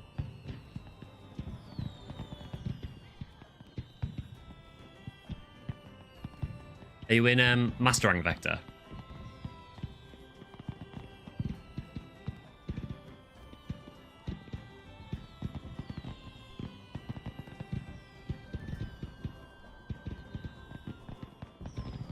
Ah, cool. Yeah, it might only be early Master Rank things we can do, because I think like Drac and Zale have just got into Master Rank, I think, so... but I'm totally cool doing early Master Rank anywhere. Some of the early monsters are some of the most interesting ones anyway. Don't have any low-level gear? No worries. I'm kind of the same, to be honest. Like for last stream, I had to literally craft a high rank set just so we could actually do some high rank. Pretty much all of my sets now are like Fatalis and Alatron gear, so don't worry about it.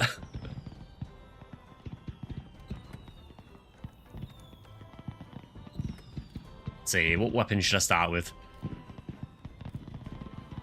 I think what I haven't played for a little while.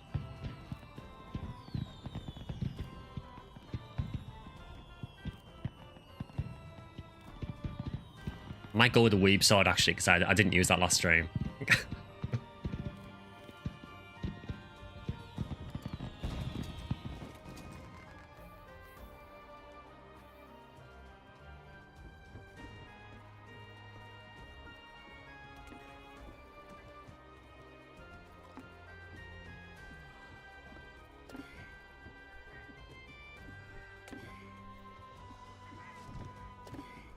I still love that you can get drunk in this. There's loads of little, like, there's a lot of attention to detail in this game as well. So, like, I know in Celiana there's, like, a sauna room. And if you stay in there too long and then walk out of it, your character kind of faints from the heat.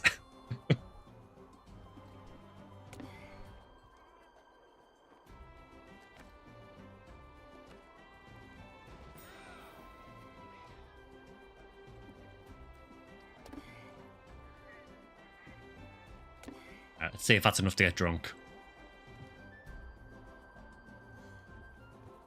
Oh yeah, we're not looking so good.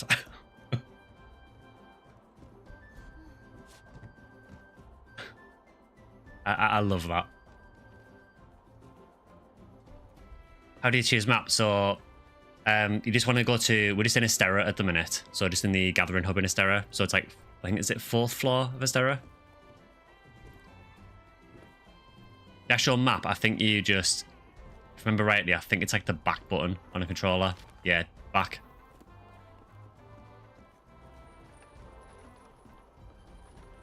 We can go to the other hub now. Yeah, I mean, we can go to Celiana if you want to. I don't mind.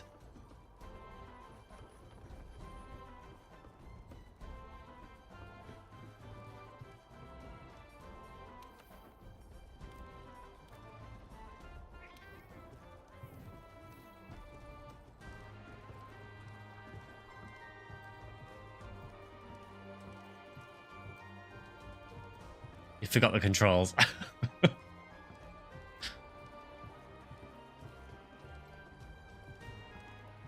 I see a lance in your character name thing. That makes me very, very proud because Lance is so underrepresented in World.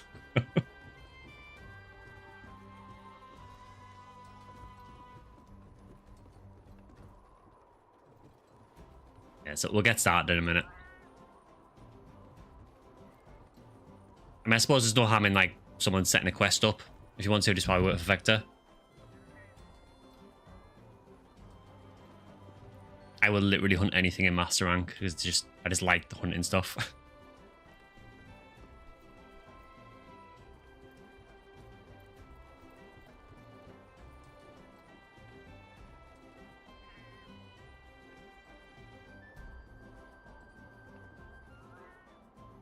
Yeah, anyways, yeah, you should be able to just, like, join the quest when the quest gets posted, so...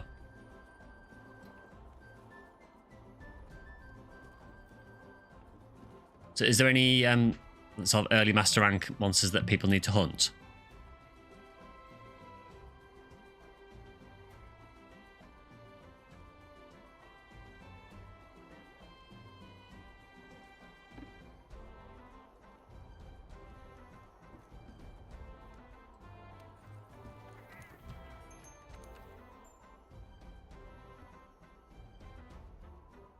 He's got 1 PD, and quickly after you got a 10% hit Justy. Ah, very nice. So you're working up, so you've gone from the -5 hit Justy to the 10 hit Justy. Keep going, you'll just get better and better.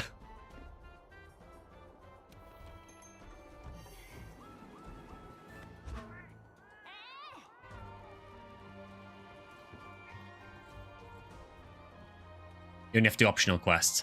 Yeah, I mean, if you just want to load an optional quest, I'm totally fine with that.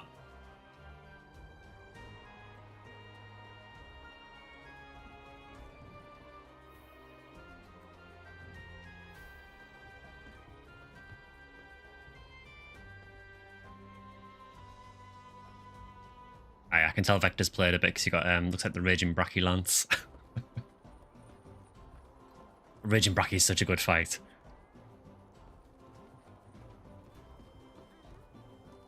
Oh,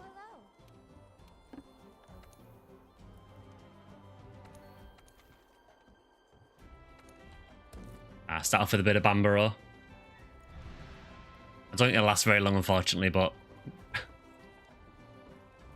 I do quite like Bamborough. The only thing I don't like about Bamborough is, particularly in the Guardian Lands, where it just constantly gets in the way and constantly invades other hunts.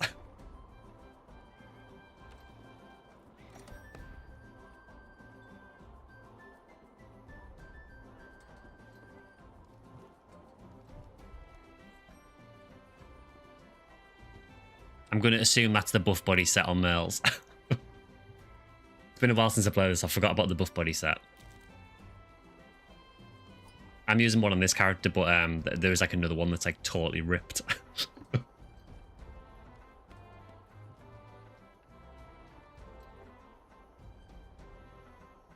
I think I'm using like I think it's the alpha buff body, which is the one that's like a bit toned, but then there's like the gamma one, which is just ridiculously, like, absolutely shredded.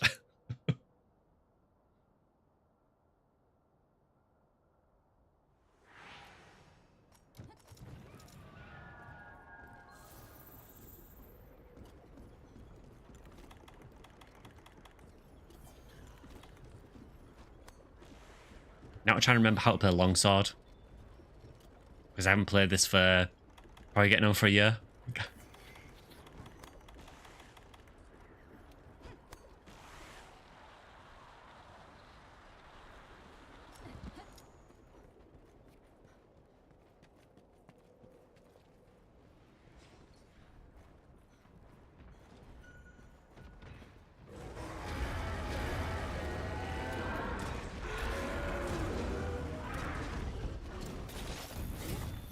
Such a cool looking monster, Bamborough, though. I really like his design.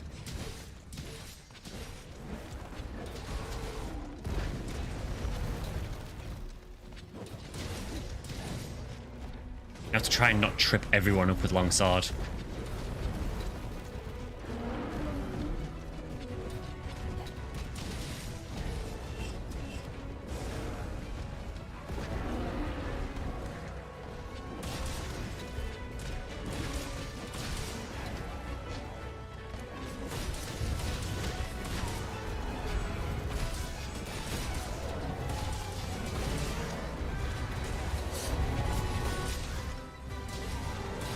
I do quite like longsword, but it is a lot of like meter management, and it's kind of repetitive, because you essentially just keep attacking until your meter's full, then use a spirit combo to raise your level, the gauge level by 1, and then rinse and repeat until you're at max level.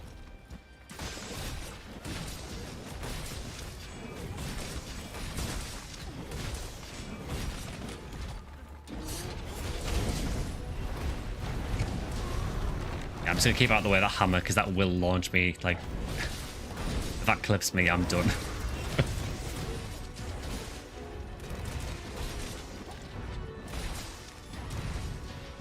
I didn't quite get enough on the back step there to get away from that.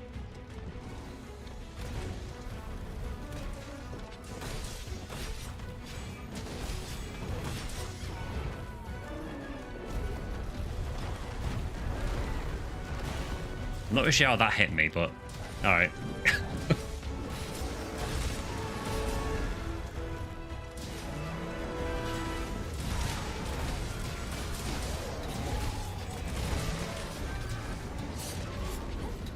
Nice. Someone got the tail sever. Very nice. Oh, there we go. There's the launch. That was totally on me for getting too near the head.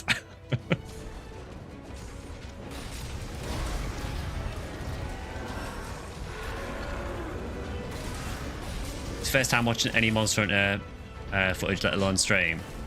Yes, I did stream it a bit last week just to sort of test the waters. I said last week, but the reason I picked this game is because I feel like it's one of the most similar games to PSO in terms of like the grind loop. So in this, you basically farm monsters for red pieces of them to make gear. So it's kind of got the same feeling as PSO to an extent. I also do find that a lot of people who play PSO tend to just gravitate towards this game anyway. It's also just a really fun game.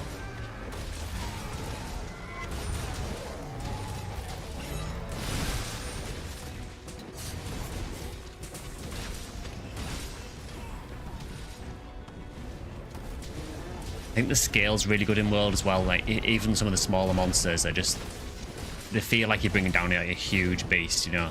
I mean, to be fair, this guy is a pretty big monster in the grand scheme of things. Whereas the sense of scale is so good.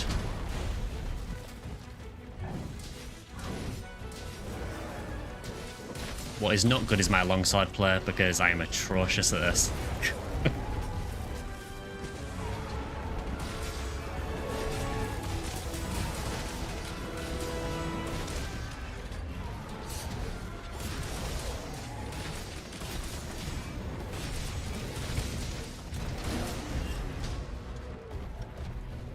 It is a really, really fun game, though, honestly. You know, I mean, I've played this, honestly, for, I believe, about...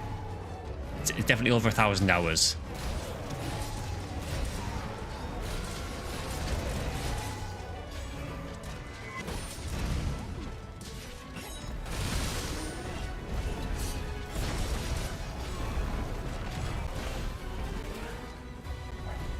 I really should be countering more.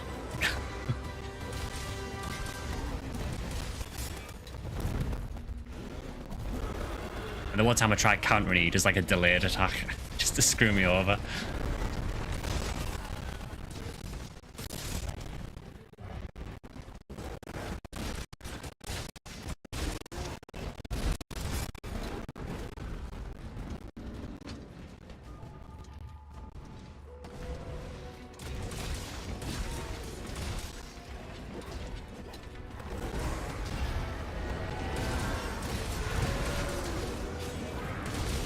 I think the variety of monsters in this game is really good as well. I do feel like Rise overall has a better monster list, but I feel like the gameplay in this game is better.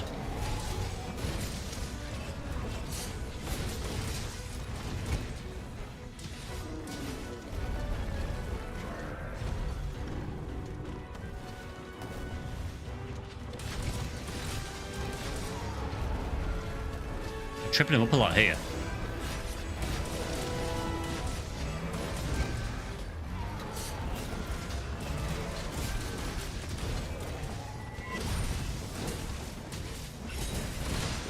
Oh, that was a really nice kill. Someone get the camera for that one.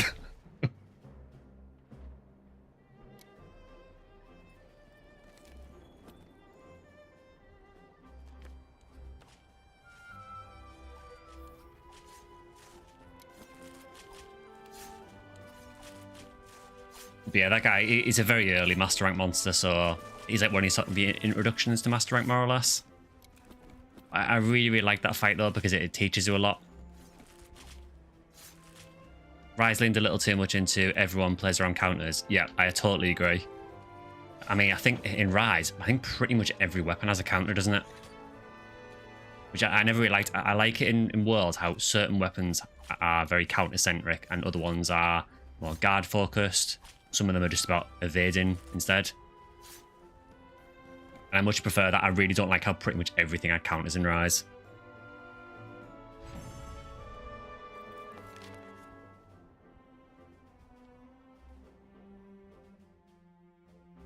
What a shame that you can't really see anything that's going on in the kill screen.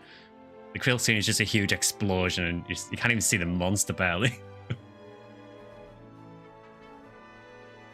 I can sort of faintly see Vector and sort of see my character a bit, but that's about it. So hard to get a good kill screen.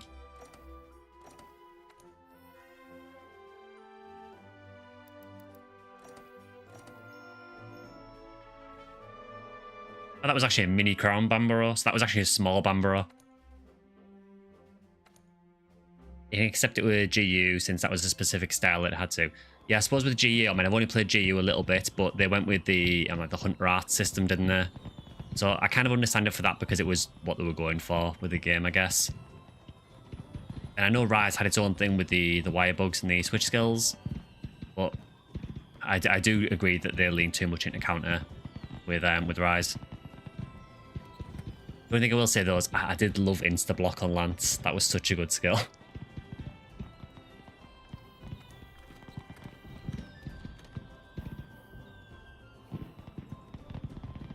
You go to Celiana. Yeah, cool. We can go to Celiana.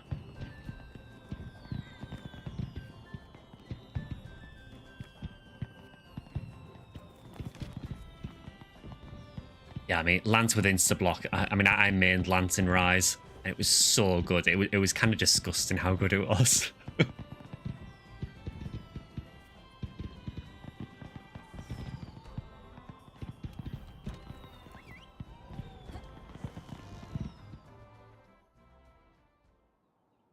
So I said this earlier, I think I said it on Discord actually, but I personally prefer Celiana to Astera. I really like the sort of theatrics of Astera. And that, you know, I love things like the the Gathering Hub is made up of like the hulls of some old boats. It's a really, really cool look. But I hate navigating Astera. It's a total pain to get around. I do really, really like Celiana.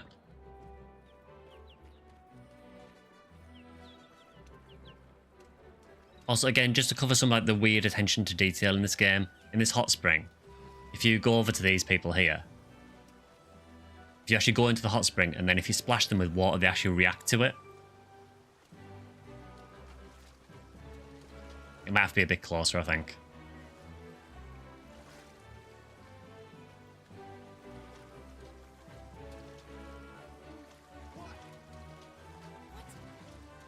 Yes, you see they like react to you and they get annoyed that you splash them. There's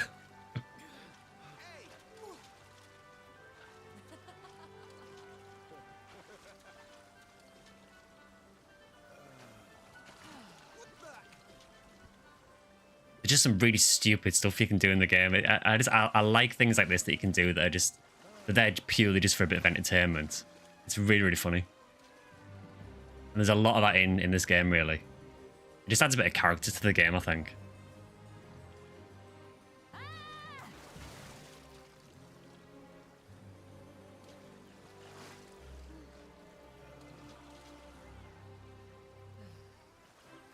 Alright, we can actually go and do a quest now. I've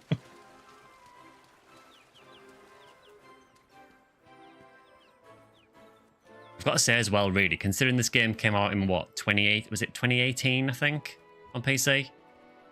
It was around 2018, I know that. It still looks fantastic for the age of the game now.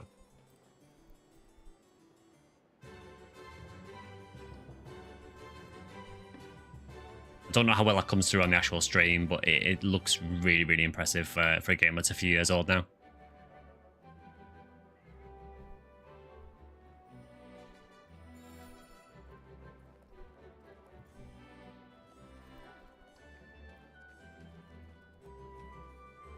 You can culved her off. I don't know how well this will work because there's only 4 of us, so she'll probably just run away. It'll probably take like several attempts to actually get anywhere with it. Basically, for Culve Troth, it's kind of designed to be run with like a full 16-player lobby.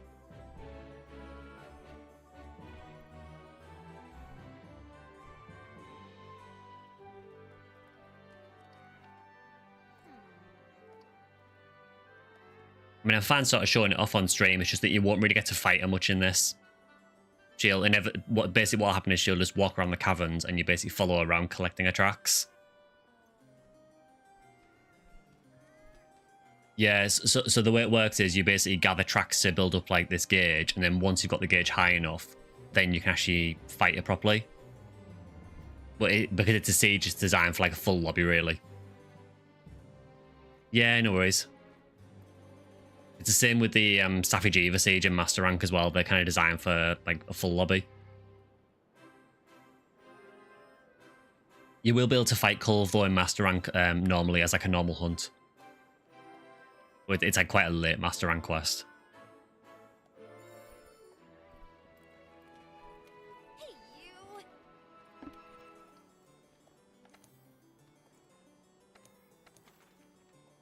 Viper Tobikadachi. Impressive graphics, especially alongside PSO. PSO has its own charm. I know it looks obviously very dated now, but I still really like sort of the art style and everything for PSO.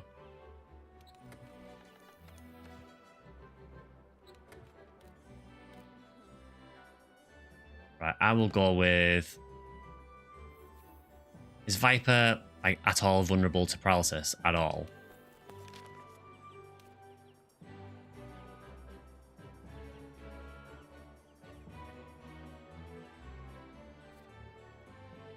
Not particularly. And he's weak to thunder and ice. I'm just trying to vary it up, so I use a different weapon each hunt.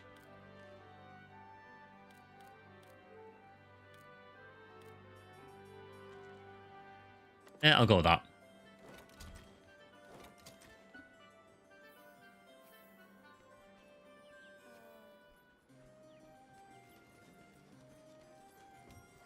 Do a bit of Switch Axe. Again, I have not played Switch Axe for ages, so expect the worst.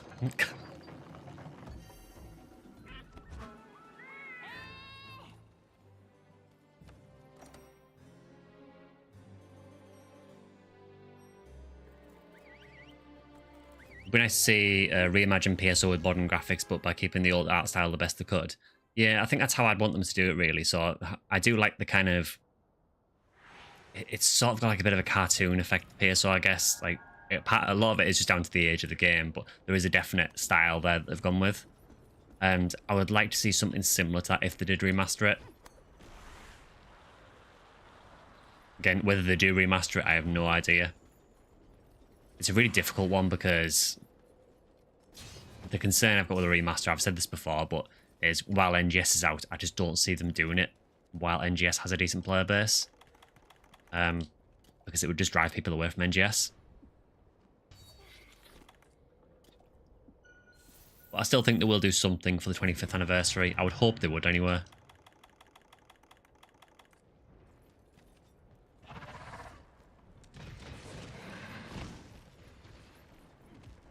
Just realised I haven't brought any antidotes or anything with me. So this may go well. Or I could just mount it immediately.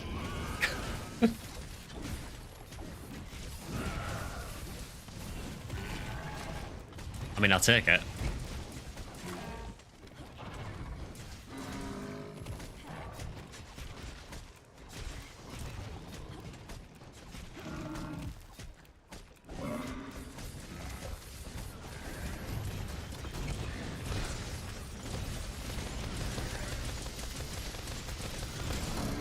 I absolutely love that finishing attack with Switch Axe. It looks so good.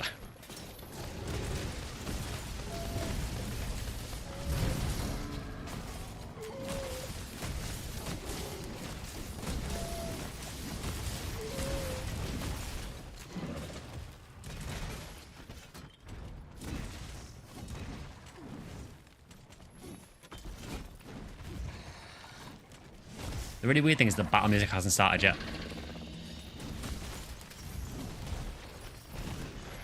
I think the quest actually bugged and the music hasn't started. I think it might be because my literal first attack on the monster mounted it.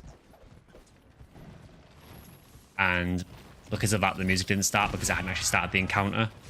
But now the music just hasn't started. It's either that or Viper is a very big fan of Kezu. And just wanted to use Kezu's theme.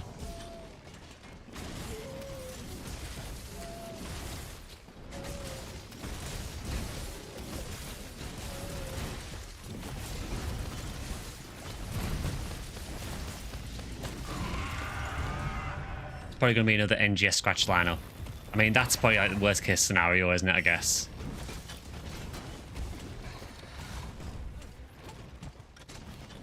Oh, I think the music has finally started.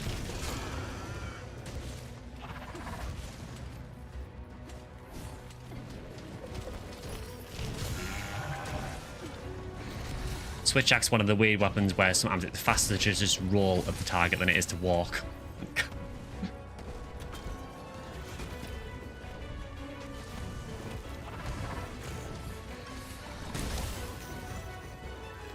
This guy, I've got to admit, when you first get to this guy in story, he actually took me by surprise. It was, I was actually kind of surprised how annoying he was. Because not only does he do poison, but he does venom, which is like a worse version, which perfectly on cue I've just got venomed. But he also paralyzes you as well.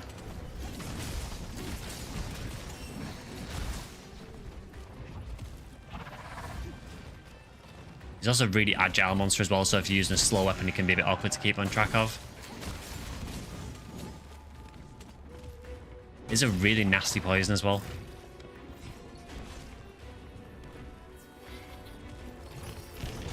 Again, knowing we were fighting Viper, I probably should have brought some poison resist stuff. That probably would have helped. Or some antidotes or, you know, something.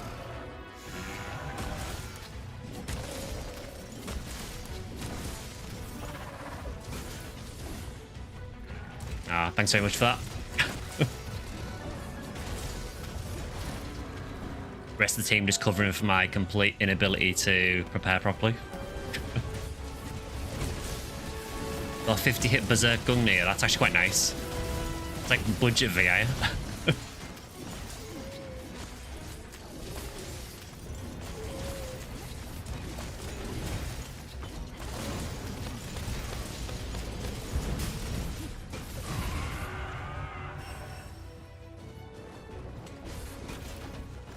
Yeah, I mean, if you're a PSO player and you've never tried Monster Hunter, I would definitely recommend it, just because there is some similarities, although the games do look a lot different, and the combat is obviously very different. There is something in the game loop that just, for me, just triggered something that reminded me of PSO. I'm not the only one. A few of my friends who have played PSO for years said the same thing.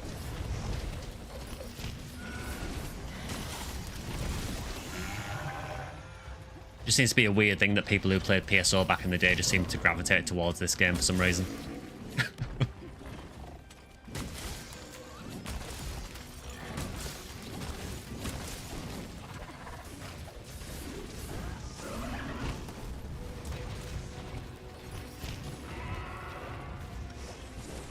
I forgot how agile this guy is. He's just absolutely all over the place.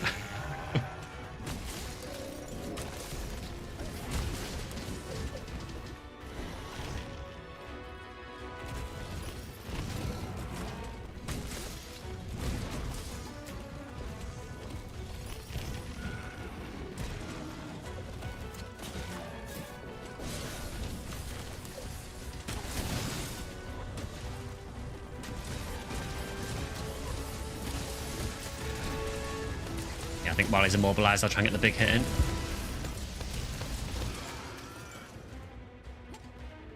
I don't really know if that was worth it.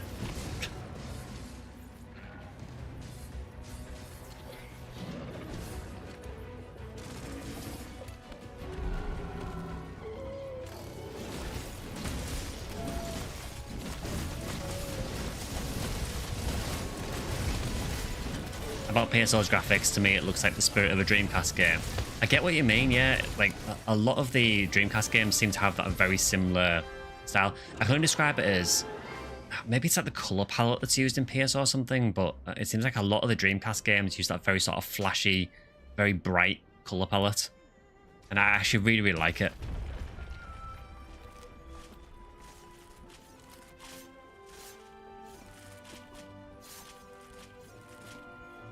Particularly a lot of the Sega in-house games, you know, I'm thinking of things like, you know, even games like Crazy Taxi. I mean, you know, just the colors they use and everything, and the way that a cartoony style to it.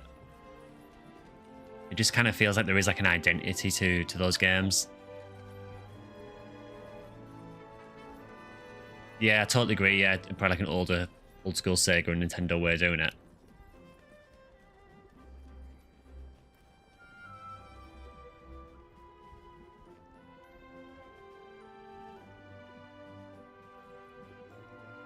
I mean, I do feel that PSO2 and NGS do definitely have their own visual style as well, but it is definitely a lot more...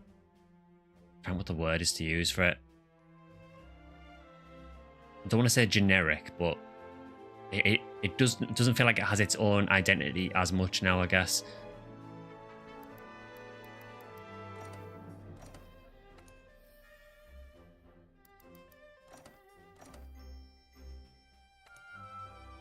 I mean, yeah, I mean, anime, yeah, definitely.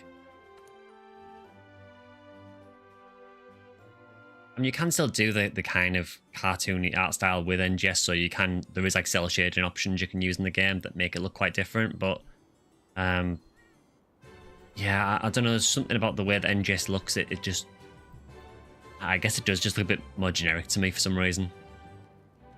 But I think PSO, there's not really much else that looks similar to it.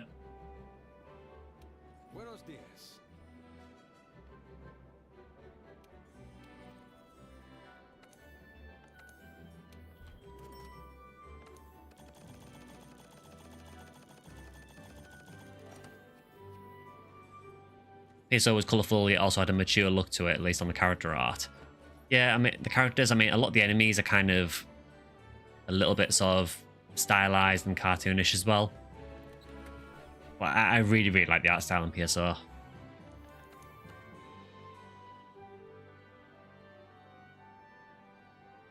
Oh, it is, no, I mean, I would say the character, like the concept art and stuff, to me looks more like much older anime. Could be due to the general oversaturation of stuff in that art style nowadays. Maybe that's it, yeah. I mean, there is a lot of games that do look very, very similar now.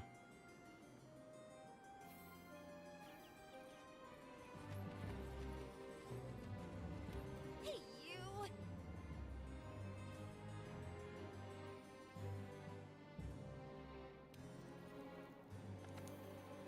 Right, let's see. What are we doing next? Anjanath, fair enough.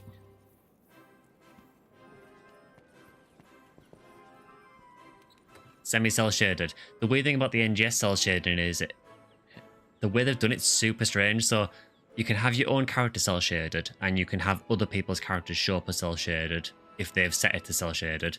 But none of the backgrounds or anything, or none of the buildings or the world or the enemies can be cell shaded. So there's this like weird mix. Just kind of makes me wonder why they didn't just make the whole thing cell shaded if they wanted to put cell shading in it.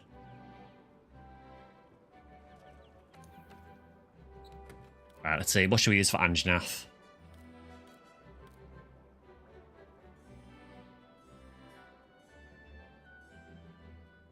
Let's go Lance.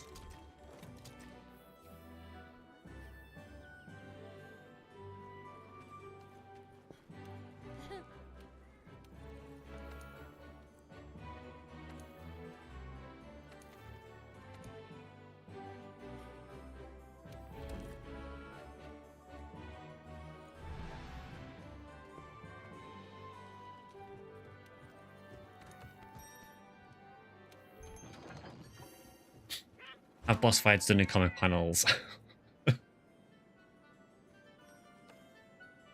weird thing about you saying the comic panels, that kind of reminds me of how some of the stories done in episode 3. It almost kind of felt a bit like a comic, some of the areas of that.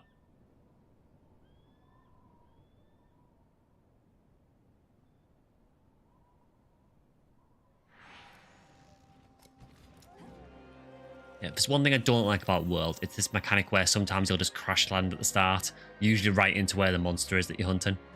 I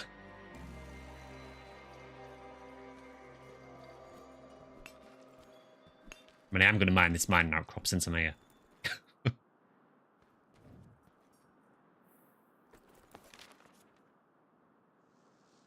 actually not a far from Anjanath, actually.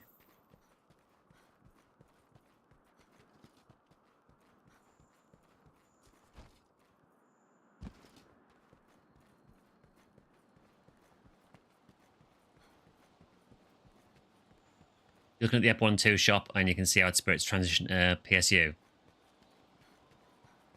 Yeah, I think the way that the design is of the episode 2 Pioneer, that to me does look a lot more similar to PSU, I guess. I actually really like the episode 2 Pioneer layout. I prefer it actually because everything's closer together as well. Obviously, the OG Pioneer 2 is, you know, nostalgia, but I like how everything's just nicely nested together.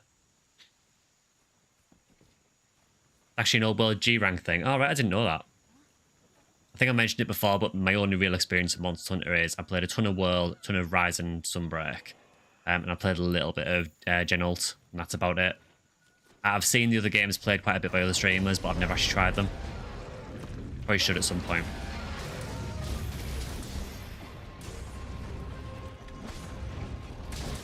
The only problem is trying to play them now is just awkward. You kind of have to use emulators for some of them because the 3DS shop went down recently. So you can't play stuff like, you know, 4U and things like that. You basically have to emulate them more or less now, unless you've already got a copy.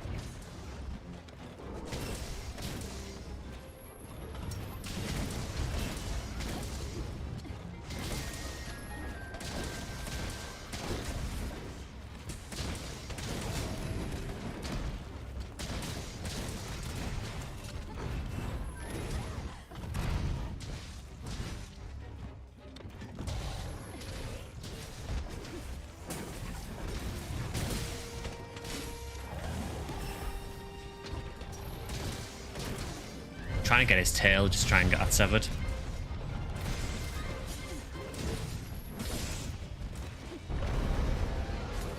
Read somewhere about how they plan to have things like playrooms in PSO. I've never heard that before. It wouldn't surprise me though, because obviously they got introduced in PSU. So it would not surprise me at all if they try put them in PSO.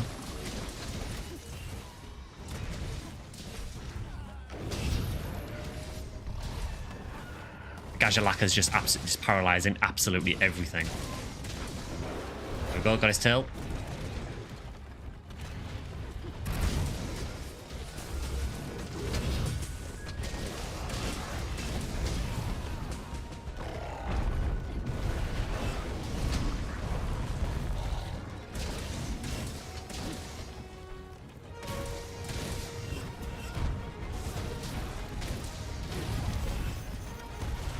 I hate that run that Anjanath does because the hitbox on it is just ridiculous.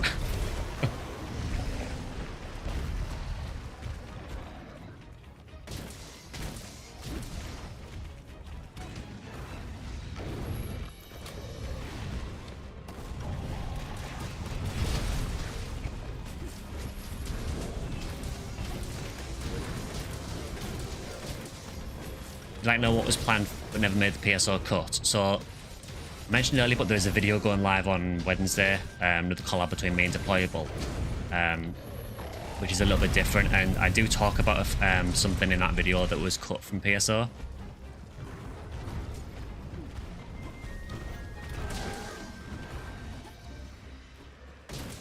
So yeah, without spoiling too much, it's a few enemy designs that never made it.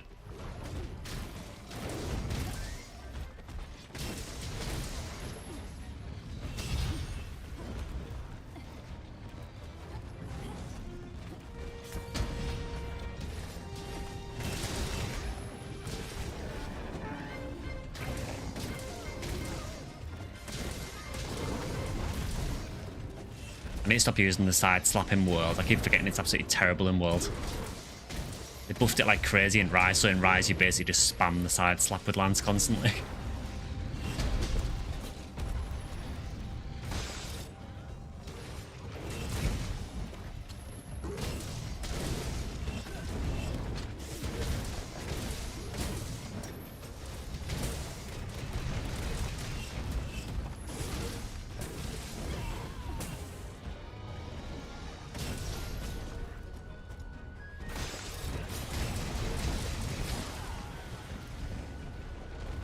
I feel like I should have got the counter off there. Maybe I didn't get into the stance in time. There we go.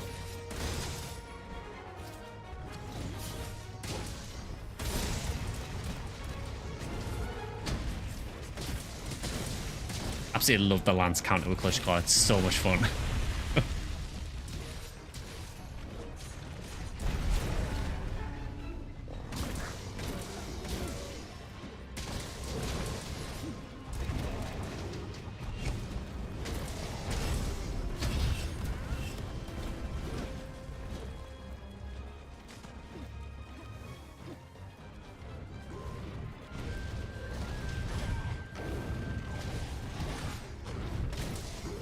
Anjanath's actually been really, really annoying.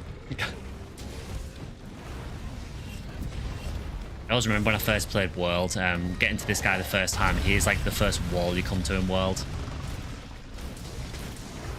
I do wonder how many people Anjanath made quit the game.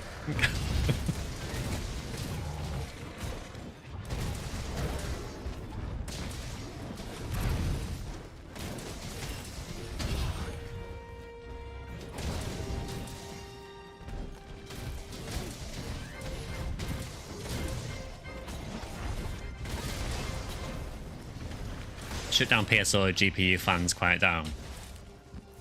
Yeah, man's not too bad for PSO. NGS though makes my GPU, well, my CPU in particular, run really hot.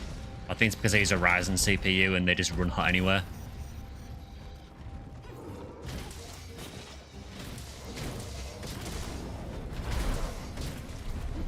This Anjanath is not having a good day.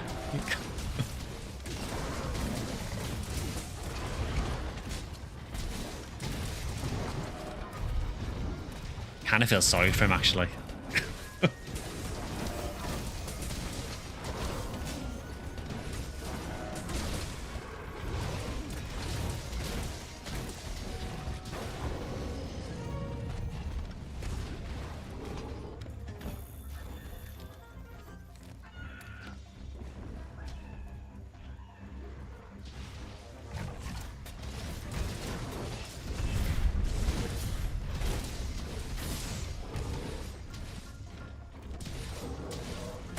Ah, he's tired now.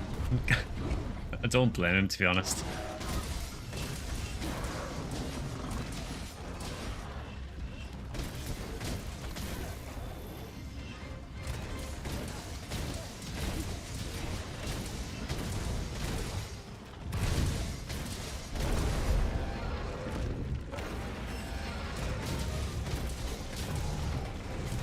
Yeah, I do feel like Anjanath's a pretty fun fight overall. His hitboxes are extremely questionable on some of his attacks.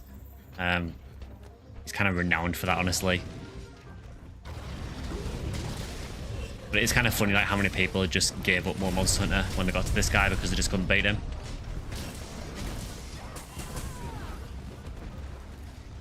It's like, if they only knew how much worse it gets. I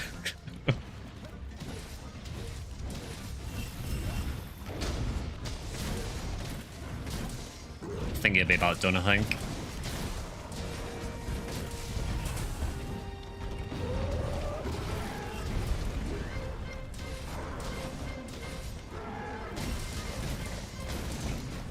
And there we go.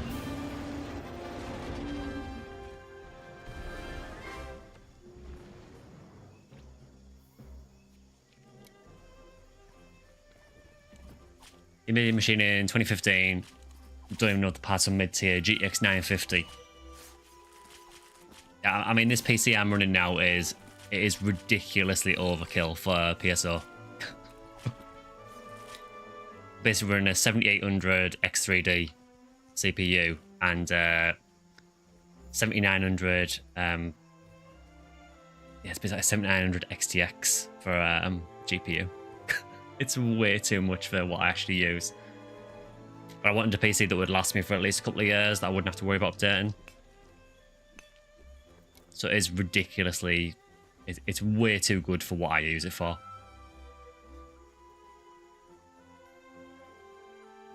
Yeah, he got kind of bullied, didn't he, there? I actually felt sorry for Anjanath there.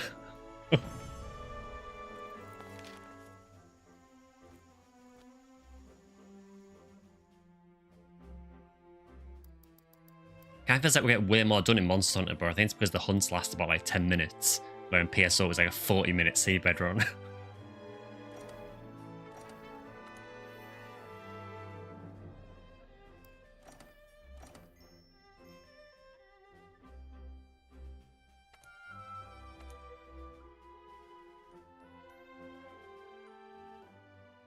Yeah, hopefully you guys are a fan of the Monster Hunter content, pretty interesting. I know it's not going to be for everyone.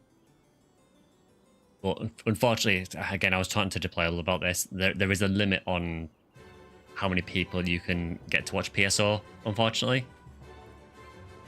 So I kind of feel like I have to branch out to an extent. But PSO will always be kind of the focus of the channel.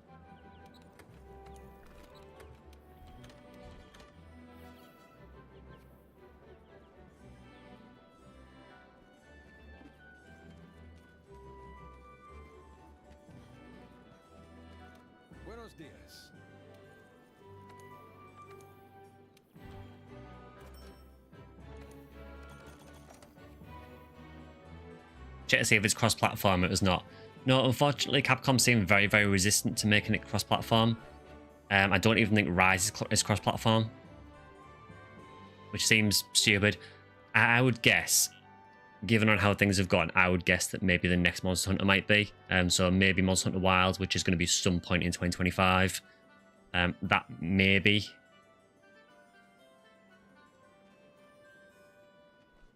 To be honest, though, the launch of World was really, really weird anyway, because they basically released it on consoles, and then it was pretty much a full year until they released it on PC. Then the expansion got announced. They released it on... Well, they said that it was going to be a simultaneous release on PC and console. Released it on console, then released the PC version 6 months later. Like, how is that simultaneous? They only did the simultaneous release when we got to, like... I think it was it maybe Sunbreak, I think? I think even Rise was on, that was Nintendo exclusive for a while. Hey, you. Thanks for posting all these quests, by the way, as well, because I'm happy to just help people out on this. We've got Beartodus.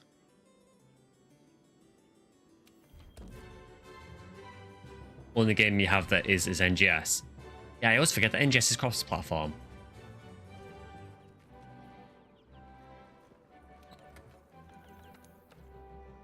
Cool that got back into playing on Ephinea from your videos, but you enjoy both games. Oh, cool. Glad to hear that. Yeah, I mean, I barely played Monster Hunter prior to World, really. It was only when I saw World like going crazy on Twitch and I started watching it, I thought, actually, this looks kind of cool.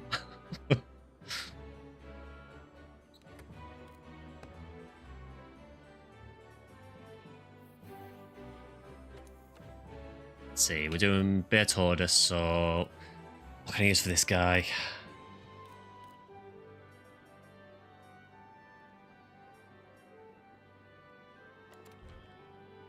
First Monster Hunter game was, well, I played a demo of Freedom Unite and I hated it, but I think that was down to the PSP because I hated the controls.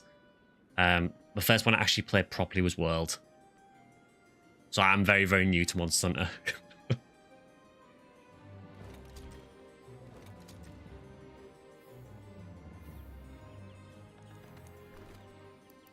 Right, should probably make sure that I bring some ammo with me because that would probably help.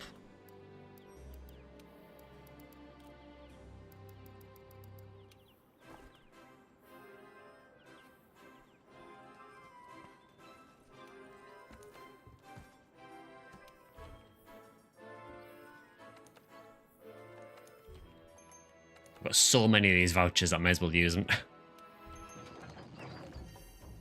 Is there a minimum level you want me to get to an NGS for a game sometime? I'll do anything on NGS, and to be honest, you can level so fast on NGS anywhere. There are literally orders you can get for some of the NPCs that will give you millions of experience and will just power level you. But yeah, I'll play with anyone for NGS.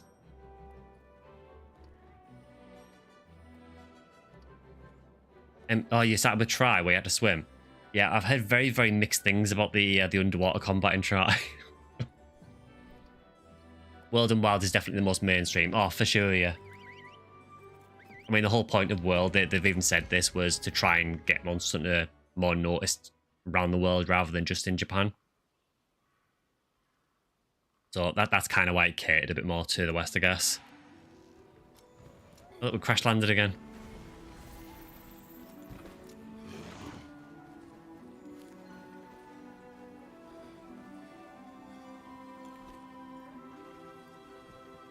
That's actually a bit of a problem. I actually forgot to get a hot drink, so I guess I'll just go back to camp and actually, again, get the gear I should have brought with me.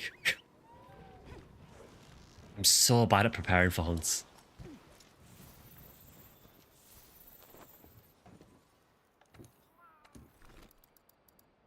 Only I could bring a cold drink to, you know, the coldest map in the game.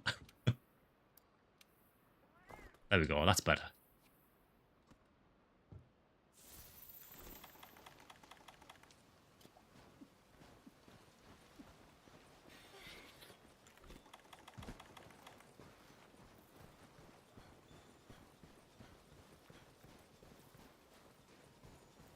Victor is asking for an item.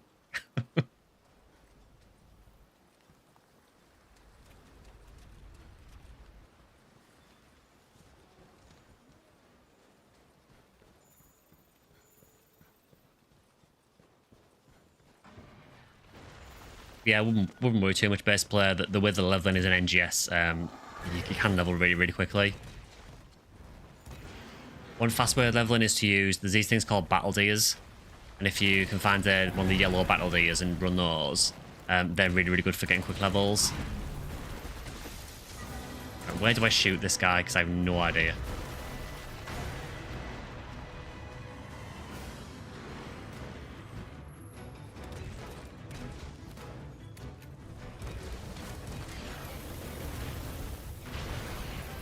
I've got to say as well, I know a lot of people really don't like this monster, but I actually think he's kind of cool. He's definitely the most fun of the fish-like monsters anywhere. Which I know isn't saying a lot, but he's definitely the coolest of them all.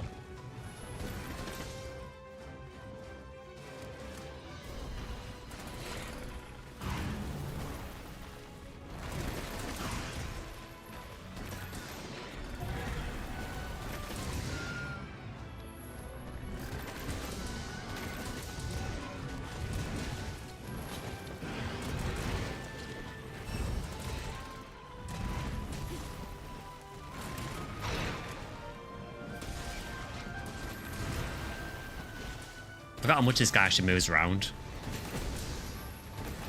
It seems like it's his legs, actually. Plus, the monster family hatred runs deep in the games. You're not wrong. I've only played a bit of GU, but yeah, I know why people hate Plesioth.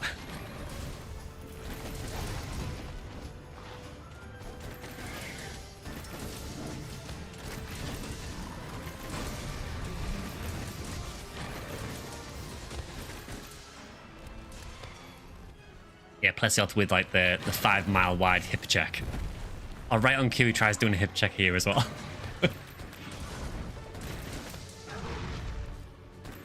couldn't have timed that any better, really. I think the character needs some snow boots. Yeah, just slightly. We're not really dressed for the occasion, to be honest.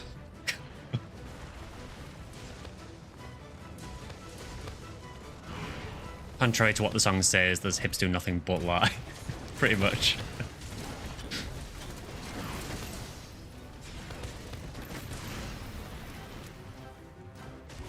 Yeah, as much as I love Monster Hunter, the hitboxes on some monsters are extremely questionable. He died very, very fast, but he is a very early game master at monster, and it is a quest where we fight 2 of them. And the way it works in these games is if you fight more than 1 monster to target, they have reduced health.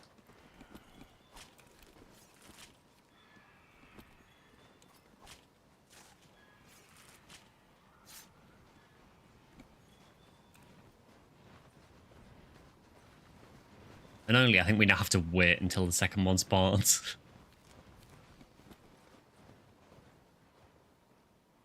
But again, it is really detailed, you know, the fact that your character does leave trails in the snow and everything when you go into deep snow.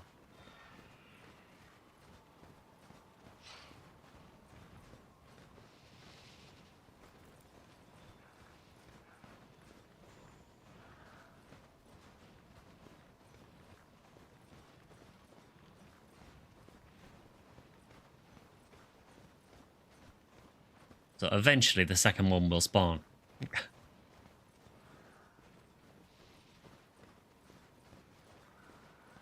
Old Machine can be sluggish in PSO, but that may have something to do with it running on Linux. Yeah, I know Linux can be really funny for running some games. I don't know how it works with PSO, but...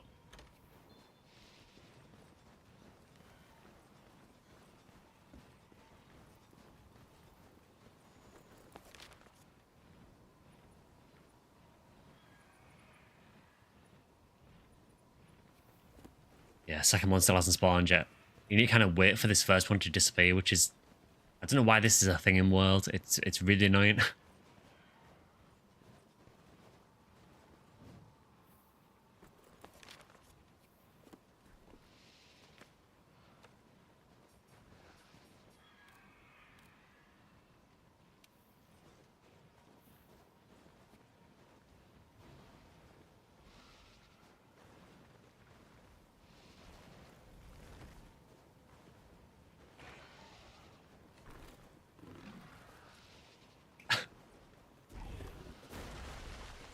Yeah, thanks for that.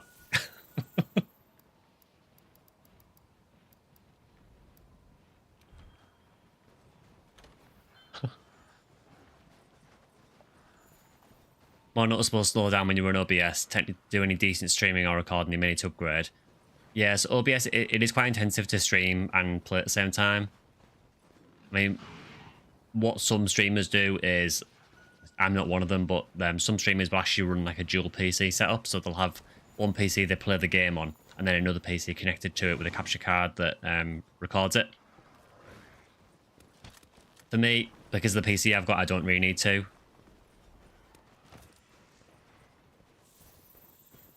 But yeah, I can understand though, if you have an older PC, it would be quite intensive to run OBS and a game at the same time.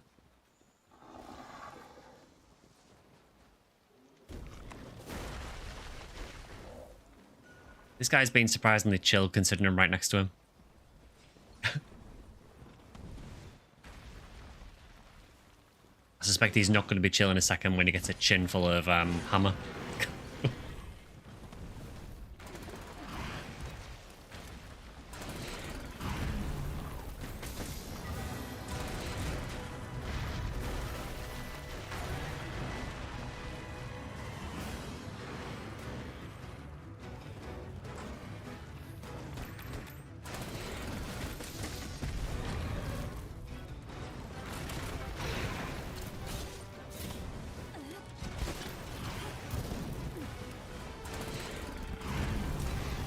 You don't see yourself justifying the expense of running 2 PCs.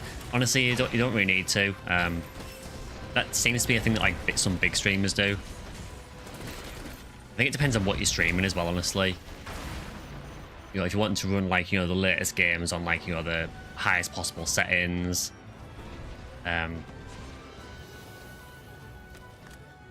You know, I suppose in that instance, maybe you could justify it, but for me personally, even running something like this, it's never really been an issue running it on one PC. And obviously, it is a huge expense to go for 2 PC builds as well.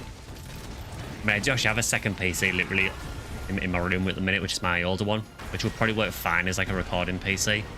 But just having the space to have like 2 full PC setups as well, just not worth it. So for me, I'm totally happy just running it on one.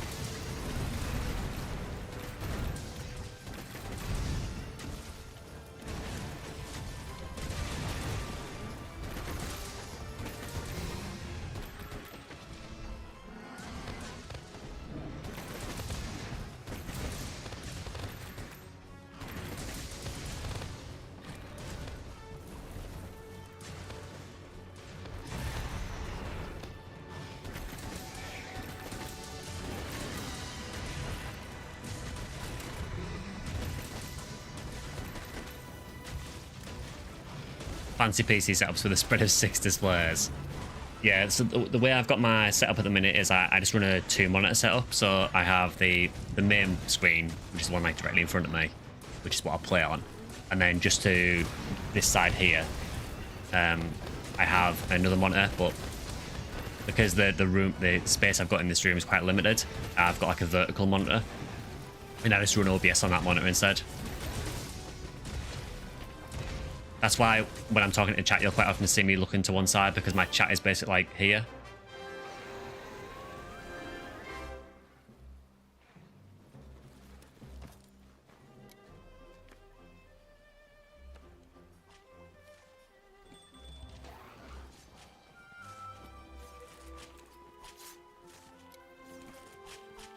There's loads of ways of doing it though. I mean, I know some streamers have like a PC with the monitor mounted directly above their main monitor. Again, I can't really do that because you can probably see, if you look just behind me, that side, this room's, it's like an upper floor room, so the roof sort of protrudes in quite a lot in the room, so I don't actually have space above this monitor to put another monitor above it. So unfortunately, I can't move the roof.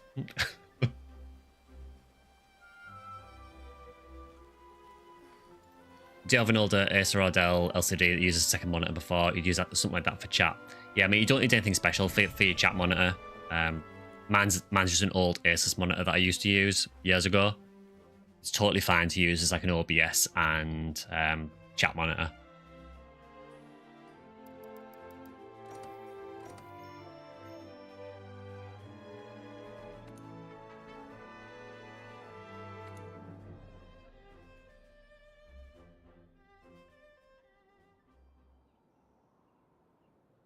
It'd be really interesting if we can get to sort of towards the end of Master Rank at some point as well.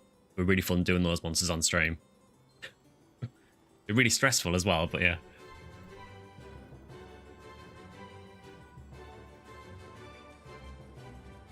You just have one monitor in your chat using your phone. So when I started streaming years ago, it was what, 2017, I think, when I initially streamed on Twitch, when, you know, no one watched because no one could find the channel. I used to stream on 2 monitors and then one of them broke. So I had to basically use one monitor and then my phone in front of the monitor for chat. And it was a pretty rough experience because you could barely even see chat.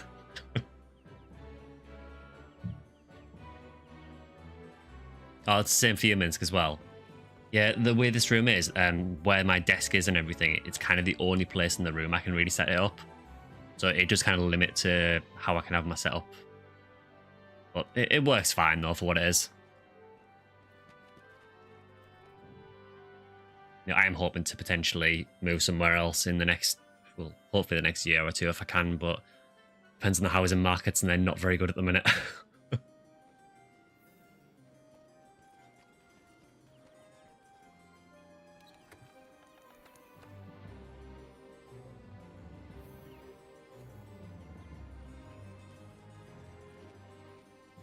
Use Twitch twice, stream Fallout New Vegas for 3 hours each time to no one. And get lost in the game. It's not too bad if you got a game that you can just play. The hardest thing I think with streaming when no one's watching is keeping conversation going, because you need to talk on the stream, because if someone does jump in, they're not going to watch your stream if you're just not saying anything. With very few exceptions. But just sat there for like 3 hours talking to no one is such a weird experience. That's why I'm quite glad that people actually watch and chat on YouTube, because it makes it so much easier to stream. Hey, you.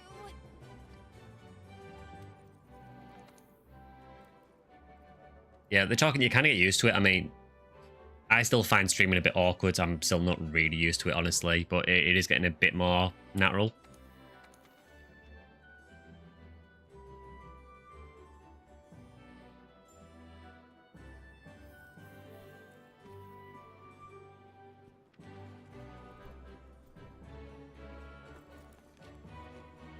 Yeah, Draken and Zayla are in lower master rank, so you won't be able to do the MR6 quest yet.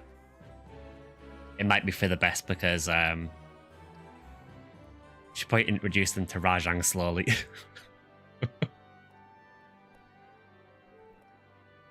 Come join you in Discord chat so you don't feel like you're talking to air.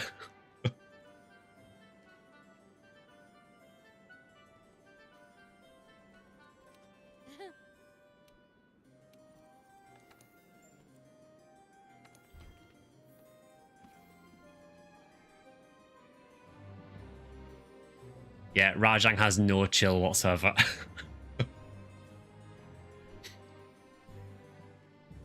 He's an extremely angry monkey. Yeah, I like Rajang. He's cool, but he is very scary when you first get to him.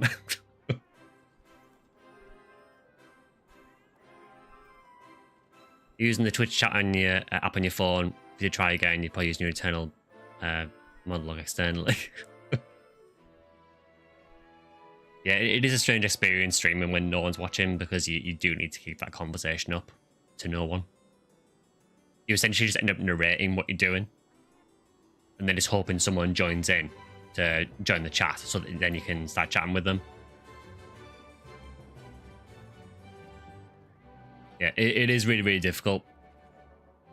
I've always said that Twitch is a lot harder as well for a streamer, because with YouTube, you can drive people to your channel by having videos on your channel. And then, as I imagine some of you guys have, you know, I'm not going to speak for all of you, but some of you, I imagine, probably saw one of my videos and then noticed I was streaming and joined a stream. And that's a good way of like funneling people into your live streams with YouTube. Where with Twitch, you don't have that ability. You just have to rely on the discoverability. It's not too bad if you already have like a YouTube presence, because you can take that straight over to Twitch and people will probably follow you to an extent. But just doing Twitch on its own is really, really hard, because you just have no discoverability on your channel whatsoever. Exactly how you walked into the stream. Yeah, that's what I mean. I think if you've got a decent sort of repertoire of videos on YouTube, then you're more likely to get people to notice you and join your streams. I've been waiting for you. For what it's worth, though, I do think, as a streaming site, I think Twitch is a lot better than YouTube. I do feel generally like the experience on Twitch is better, and I feel like the community can be a little bit better on Twitch as well if you've got like a decent chat going. But it's just getting started on Twitch is next to impossible.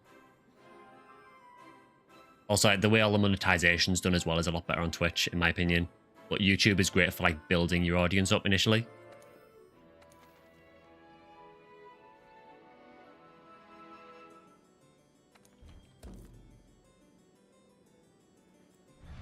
This was before you started the class guides, you didn't have near as much. Yeah, I mean, the amount of people watching the streams has definitely increased, which I'm really, really thankful for. There seems to be certain videos on the channel that are kind of like evergreen ones that just keep pulling people in. So like the beginner's guide to PSO was one of them. Somehow an hour-long video on PSO is the most popular video on my channel. I've got no idea how that happened, but I'm thankful for it anyway. Right, this time I'm going to remember to bring some poison stuff.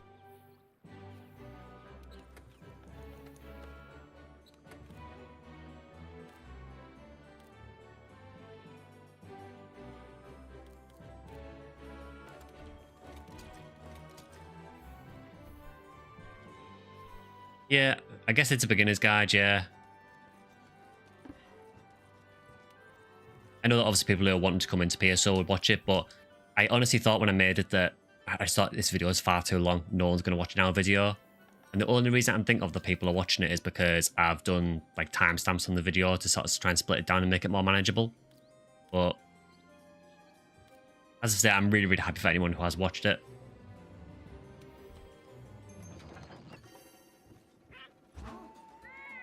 It wouldn't surprise me, Minsk. Yeah, I mean, I think a lot of people have been brought to the channel by that video. It's still doing really well as well, even though it's been on the channel for months now. Honestly, it's probably like half the views of all the videos on my channel. Yeah, I don't blame you. It's far too long, really, for it to be watched in one go. The problem was I was trying to decide on what to have in the beginner's guide, and there is so much to cover, even just the absolute basics of PSO. It's really hard to make like a short video that covers important stuff. So I just thought, well, I'll make the hour video, and then people can just watch it in sections if they want to.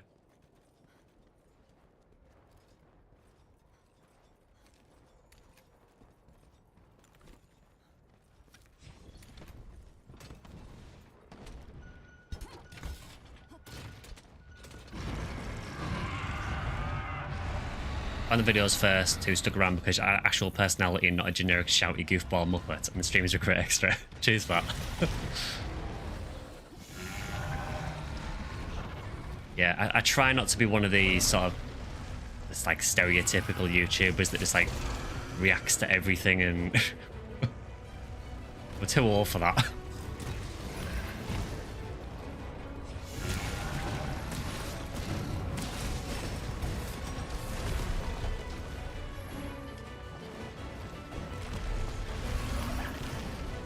Might be worth me fighting Radabarn actually, because he's a lot slower. Be a bit easier to deal with the gun lance.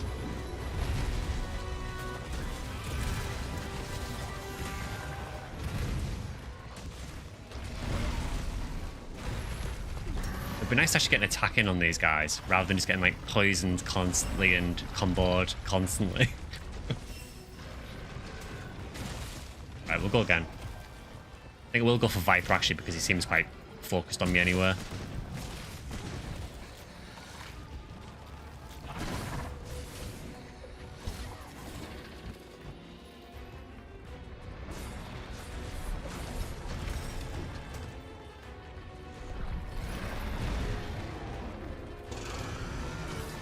Personality is the lack of a fake personality.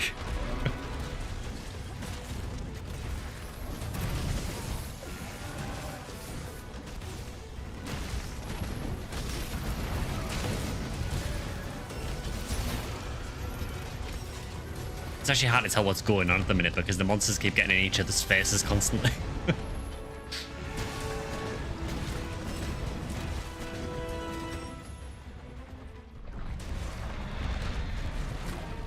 Somebody to actually talk to IRL. Oh, cheers for that. That's very nice.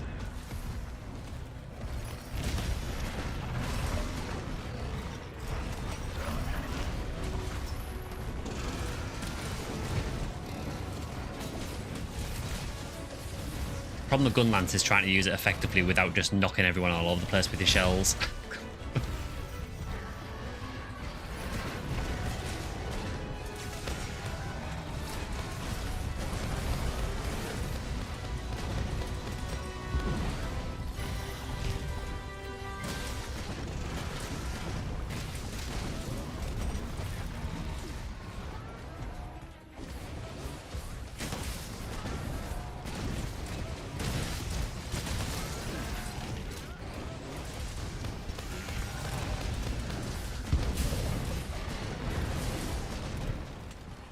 Interesting for a game a friendly fire like that. Yeah, so in Monster Hunter, I mean, you can't really hurt each other much. There's a couple of ways you can. So like if you put a bomb down and explode it, it will hurt people a tiny bit, but not much.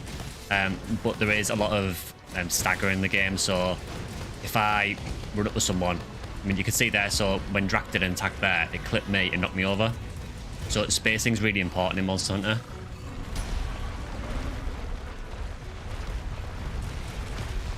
So there is sort of abilities you can get to stop you from getting flinched, but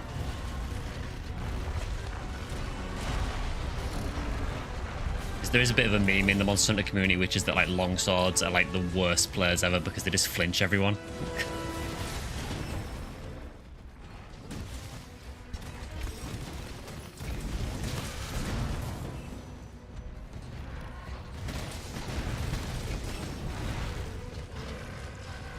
Imagine Ultimate Sea Pepper friendly fire. Oh god. I mean, you could technically do it in Ephinea. There is a PvP mode you can toggle on and off. So you could potentially toggle on PvP mode and then go and run Ultimate Seabed.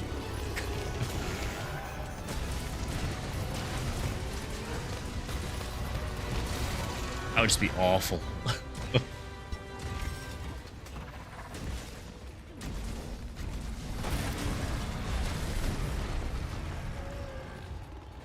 I'm so rusty at this game. I used to be a lot better than this. Honestly.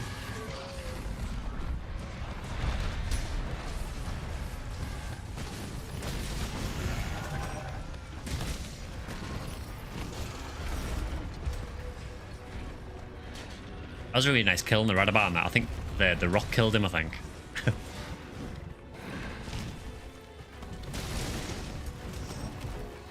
It can be quite awkward, the tripping as well in Monster Hunter, particularly if you've got a small monster like this guy.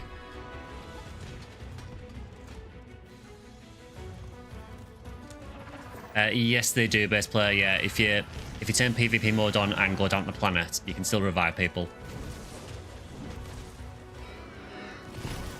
I believe your rester also still heals them.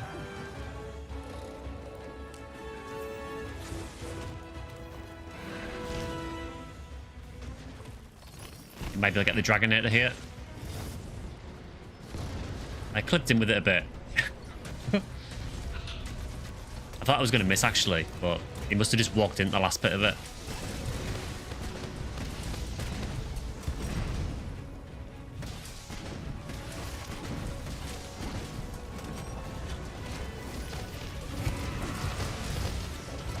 Yeah, every time I play this game, I forget how good it is.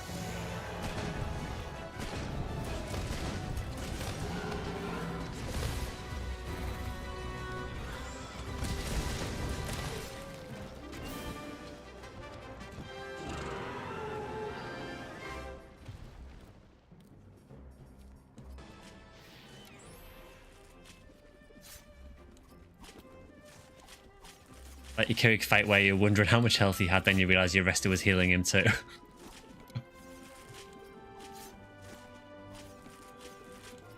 Yeah, it's one of the brutal things about PSO NPC fights, the fact that you just keep healing them. Also, it was the rock that killed him. Yeah, I thought it was.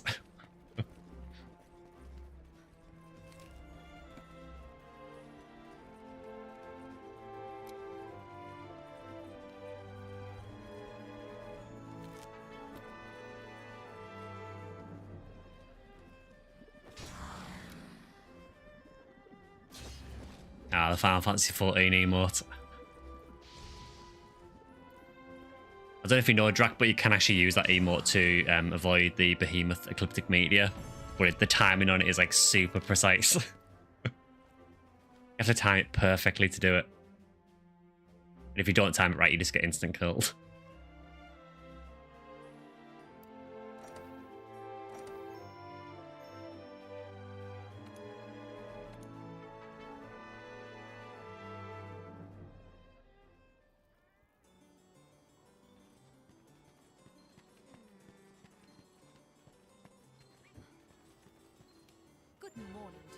Yeah, it's one thing I've never really liked about PSO, the NPC fights. They're always super irritating because they have this annoying like invulnerability period where you'll hit them once and then they just won't take any damage for like the next, 10 seconds or something. They can keep hitting you.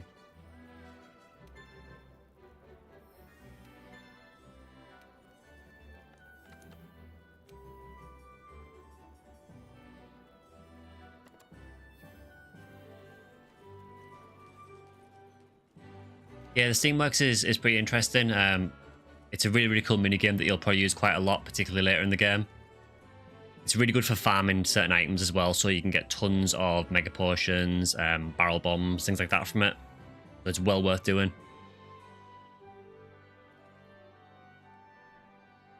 Type O and Type W are the worst. I'm trying to remember who they are now.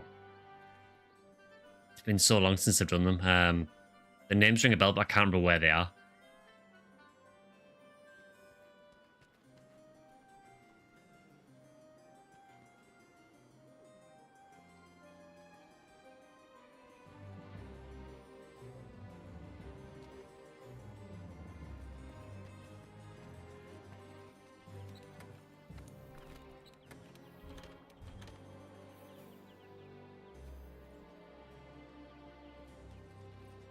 Really fun to use Gunlance for a change. I don't use it very often.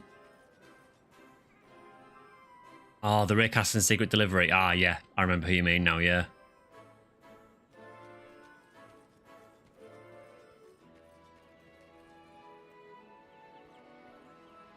The worst NPC, though, for fighting is, in Ep 4, is Shino. Shino and Claire's deal is just disgusting.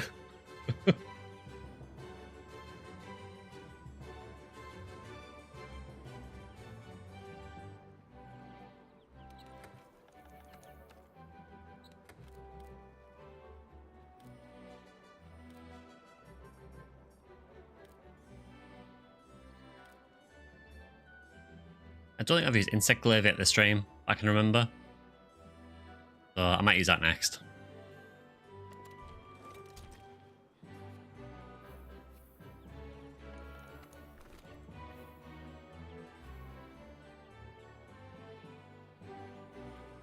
Typo dies in ruins, quest what lies beneath. Apparently that's canon. Okay. Yeah, there's a lot of like the really sort of obscure PS lore that I'd like to look into. I do want to do those lore videos. I have been sort of collecting some information to try and get the right information down before I do them.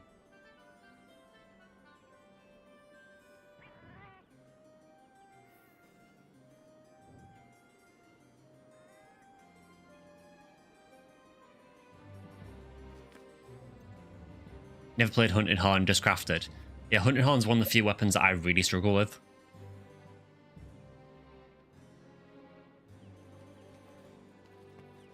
I lack the necessary brain power to be able to play Hunting Horn or Charge Blade.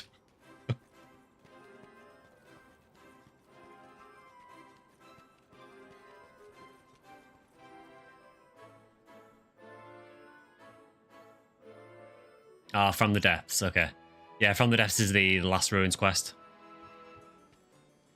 I do remember, I'm sure I do remember there being some like dead NPCs in that, so yeah, maybe that could be him. I know From the Depths, that's the last quest that you fight Kirikin.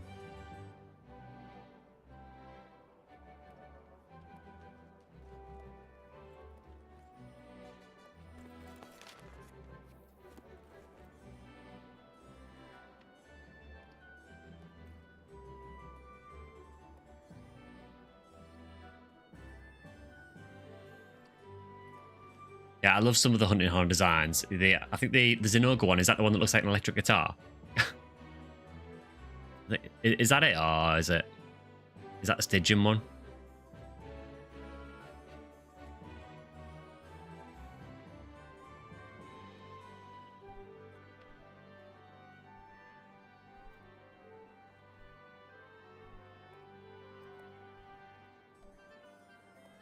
Stygian, cool. Yeah, I really like Stygian Zinogre. I think I prefer him to regular Zinogre, actually.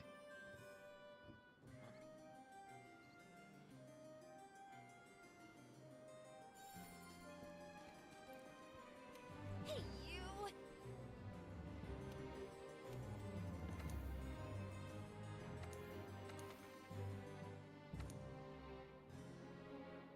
trying to remember where Rathian spawns in Forest now. I can't remember.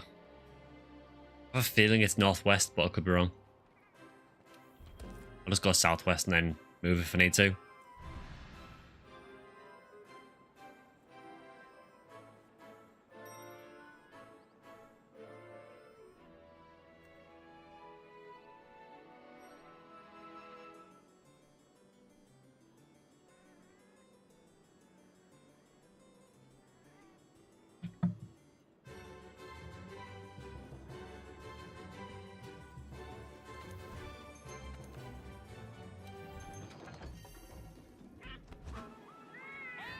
Tim and Humar who die in one room. The Raymar and the Humar from the quest also get taken in another room. It's quite unnerving. In Grand Squall. Yeah, I remember Grand Squall was quite an interesting quest.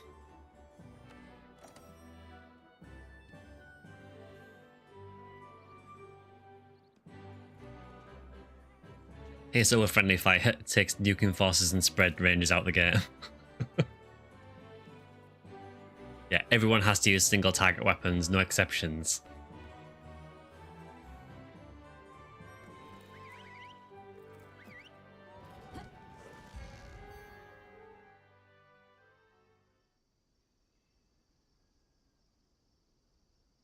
Did you notice the quest loading way faster in Ephinea multiplayer? Yeah, I know that they patched something recently, didn't they? In one of the recent updates. It seems to be way faster loading quests now.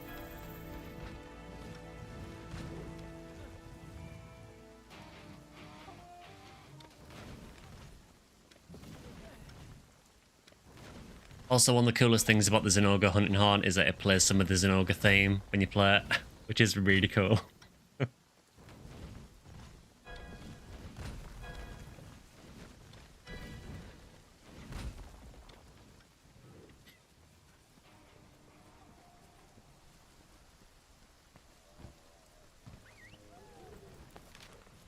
The 4-mile who goes mad is peak dark PSO. I think Sync My Master is up there as well for like depressing PSO. So where is Rathian? She is up there. I think it's his camp.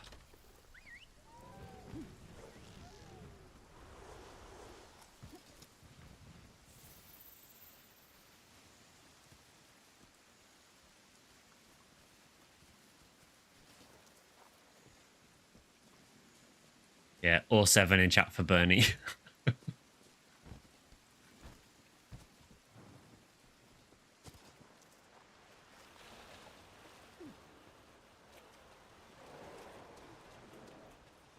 I will say that I really, really don't like Ancient Forest. I think it looks fantastic, but I really hate getting around Ancient Forest.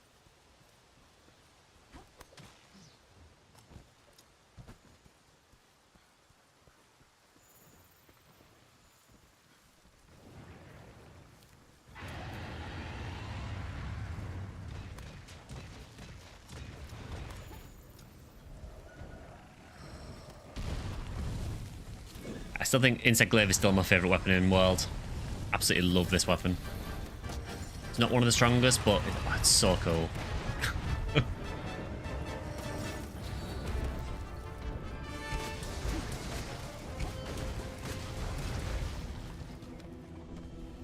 Oh, Rathalos has turned up as well.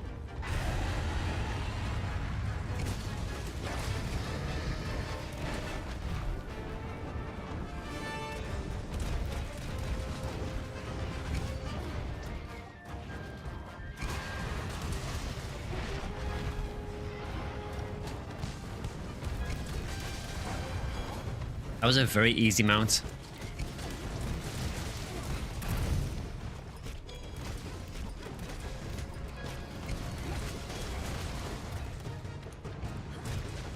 I'm concerned that when I knock this down that I'm going to get flung off and fall down in the bottom. It does look like that's what's going to happen. Oh, I got lucky there, I think.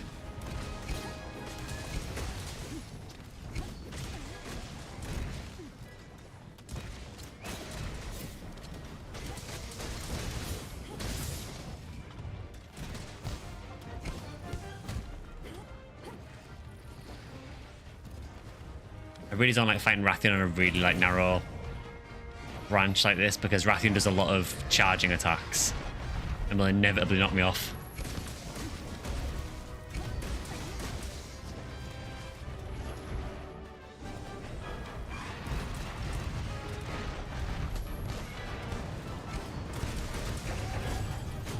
Oh, that was an absolutely glorious dunk.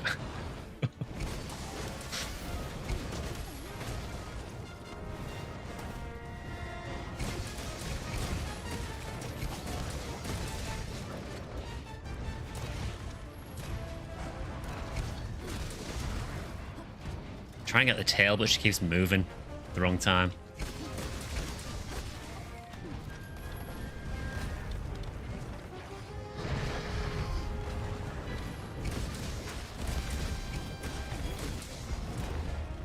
Get a few nice hits on it, but yeah, just she's moving around so much it's awkward to actually get a decent amount of hits on it.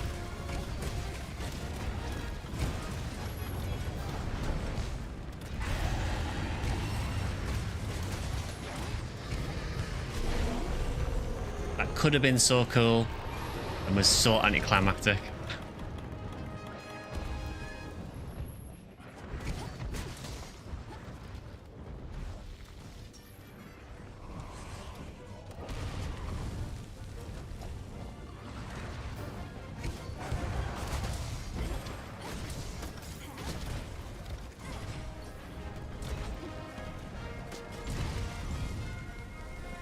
Thing about insect glaive is like you need to make sure that your kinsect's always up, because as soon as your kinsect buffs end, you're just absolutely useless.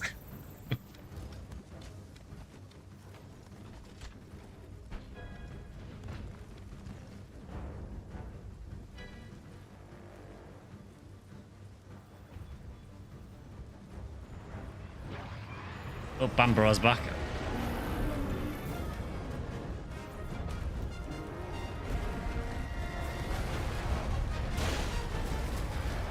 When I see a turf war, but I don't think these two have a turf war. What is Rathian doing?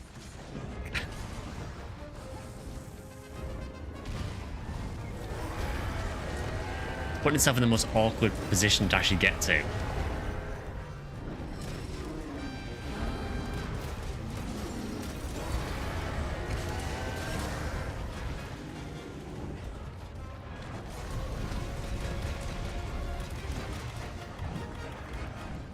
Unfortunately, I don't have any dung pods with me. Yeah, Monster Hunter probably one of the only games where you can literally throw poo at monsters.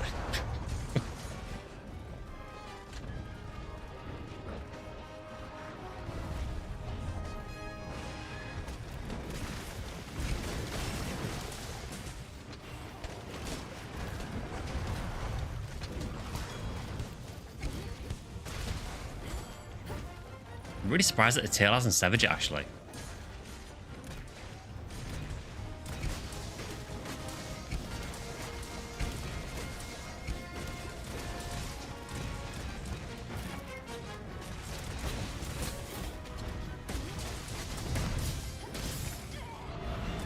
We've got the wound on again at least, so hopefully I can get it.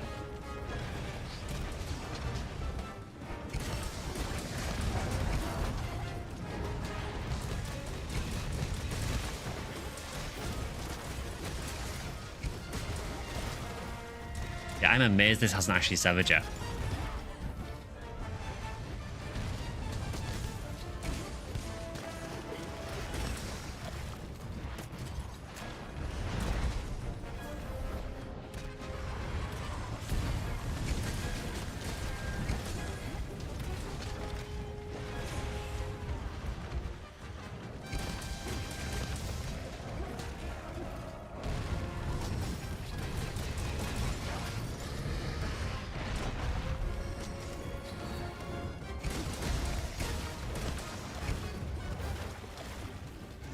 Yeah, I'm really, really surprised. Normally this would have come off by now.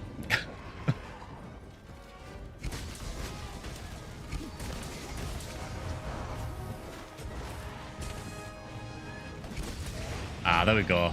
Finally.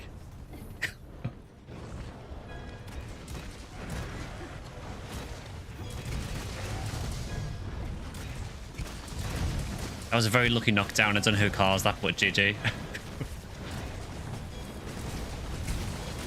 To be fair, probably the hammer.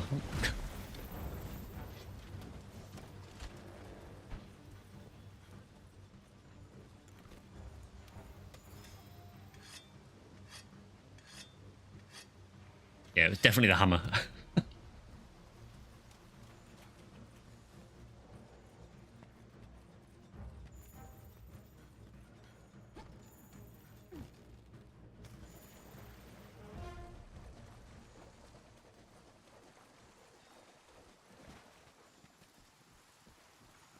I think the reception to Monster Hunter seems to have been better than I thought it would be so far. Just to reiterate as well, this does not mean I'm transitioning to a Monster Hunter channel. It'll always be a PSO, well, Phantasy Star channel, first and foremost. It's just nice to have something else that we can play as well.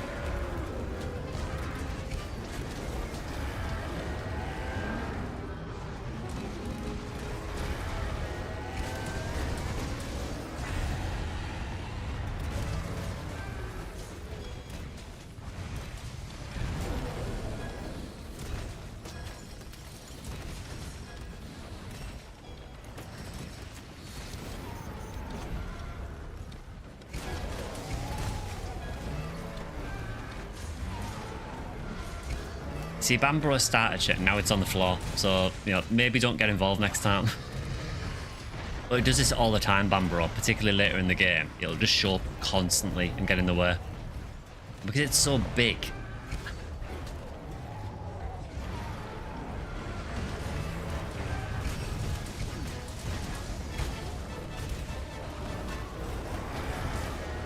I mean, it does nice damage to Rathian whenever it hits Rathian, but it just constantly pushes you out the way or gets in the way so you can't see what you're doing.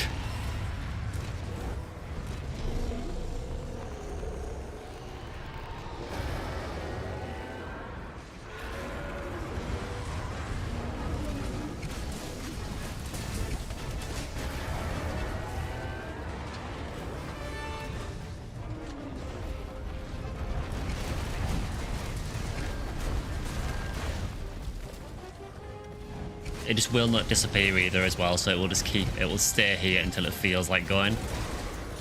The dung pods I mentioned earlier, they're basically a way of forcing the monster to run away. Presumably because they're so embarrassed by the fact that you've just lobbed poo at them.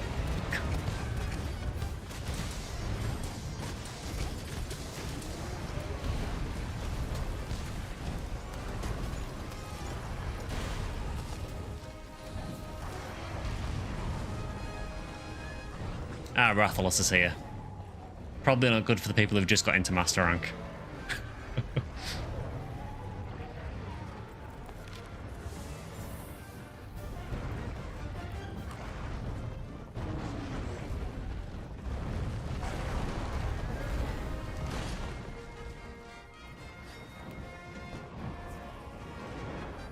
I mean, it's up to you guys if you want to stick around and fight him, but...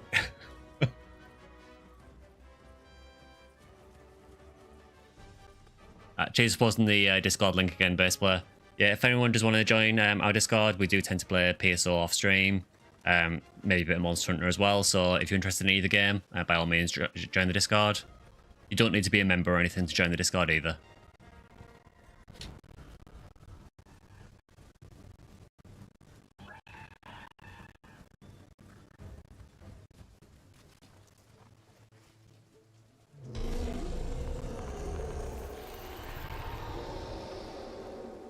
I really didn't like the sound of that roar. I know what that means.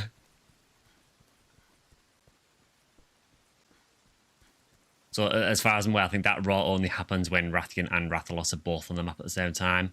It basically means Rathalos can go to wherever Rathian is. The idea is I think they're meant to be like a couple, and quite often Rathalos will go and protect the other one. So you think you're fighting one monster, but you're not, you're fighting two.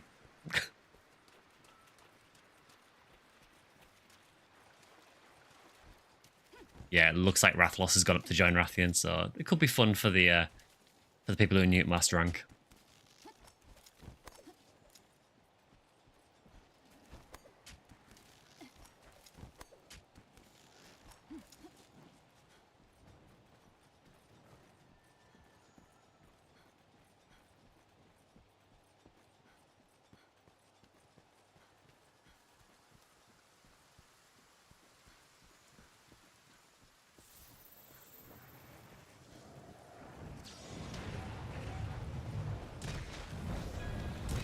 The other thing you'll realise when you first get into Master Rank as well is that flash pods aren't as helpful as they used to be. So flash pods, when you use them in like low rank or higher rank, they'll flash the monster, they'll fall around and they'll flail around on the ground for ages. Master Rank, they'll basically fall over and then immediately get back up again. I think the play here was just focus on Rathian, honestly. I need to get out of the way of that.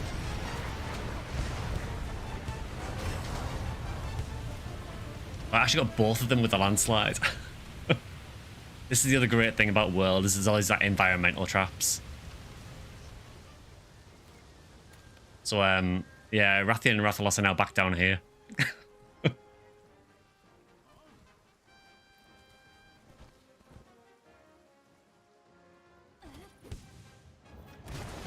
Oh, come on. I'm going to guess Rathian's almost dead anyway, because it was limping before that.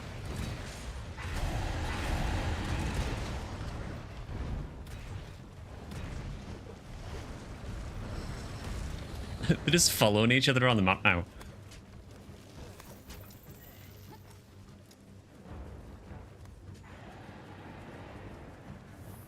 Yeah, if you're wondering, if you do get caught in that landslide, you will get swept down as well.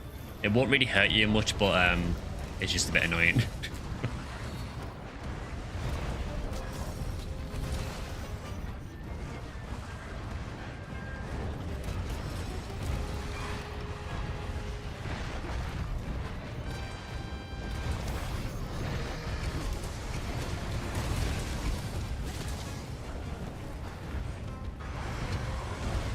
Yeah, Rathalos is super annoying as well.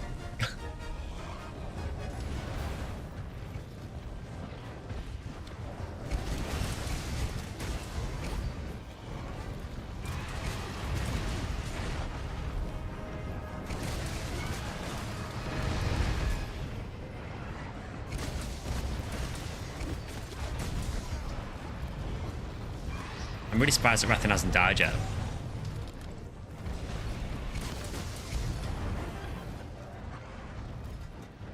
I suppose we are playing 4-player, so that does buff the health up quite a lot.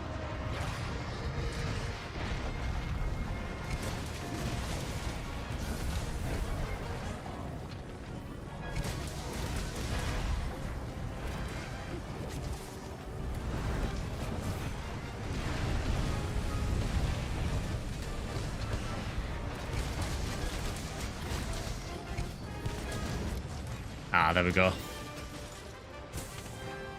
Got a little bit spicy at the end, but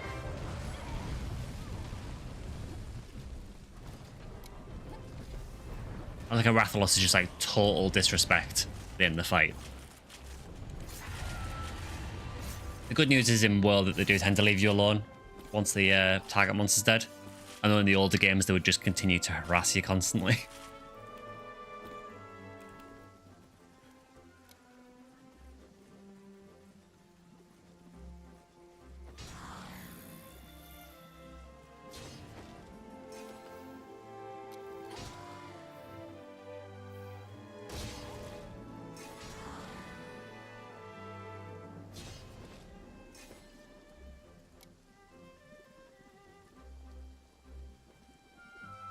It's actually quite fun going back and doing some of the early monsters again. Because I think once you get to endgame, you do focus a lot on the late game stuff.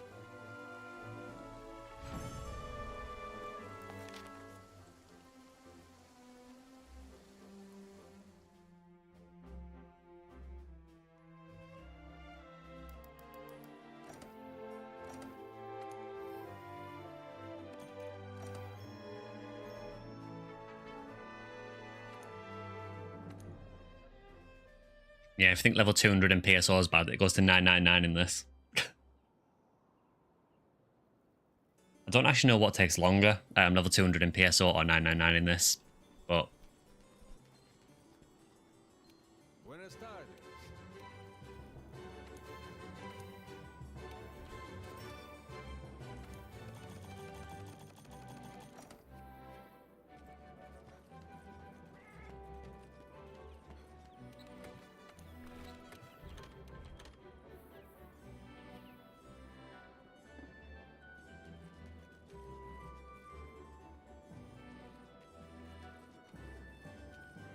Yeah, I think I've maybe got time for possibly for one more if we've got like a very quick quest.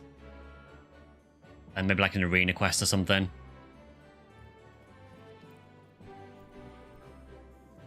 That's bad now, you probably won't be here the other streams because of time. Oh, no worries, Vector. Oh, thanks for dropping by as well. And thanks again for earlier as well.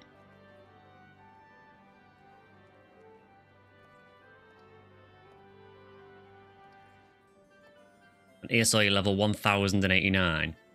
But technically you got level 50 then start again at 0 with champion points, which rise a lot quicker. Okay. I'm like not familiar with ESO at all. Oh, it's on the Discord. Yeah, I mean, you know, it's fairly active on there now, so yeah, by all means, just hang out over there. If you do get a chance to drop by a stream again, you know, by all means, drop by, but I appreciate that time is not suitable for everyone. Hey, you. Glad you had fun.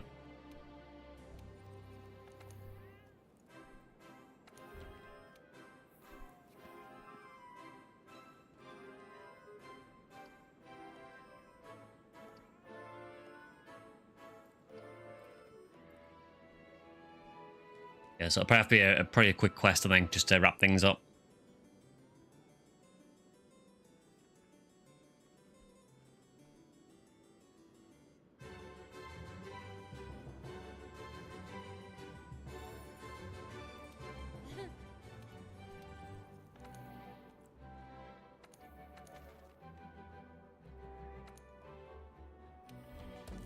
Paolumu, that shouldn't be too bad.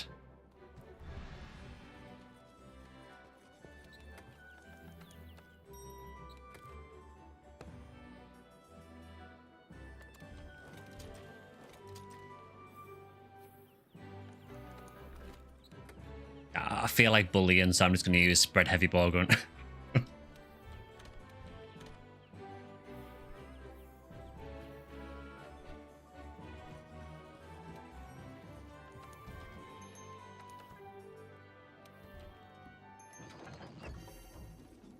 Yeah, heavy ball gun is absolutely disgusting in this game.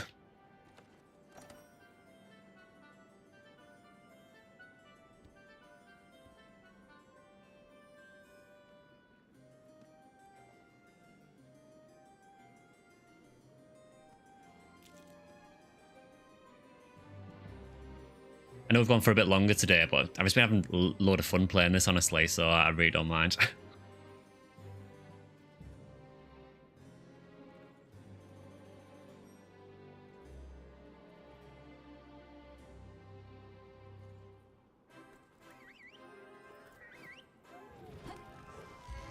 Yeah, we'll do this last one, then we'll probably end the stream after that, I think.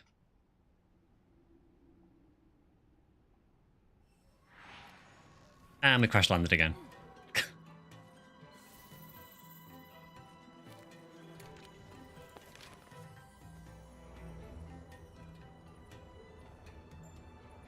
Monster to change up Tickle Sky's brain. Definitely.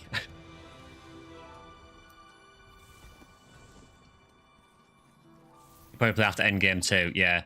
To be honest, after endgame, I just kept playing and kept playing and kept playing. This is probably, outside of PSO, is probably my most played game.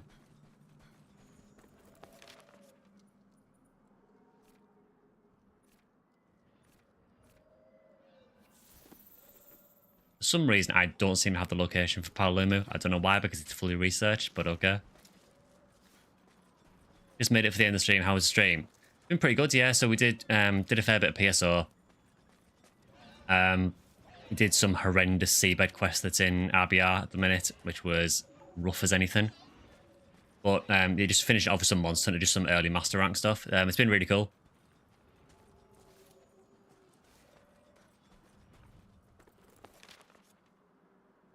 I have absolutely no idea where I'm going.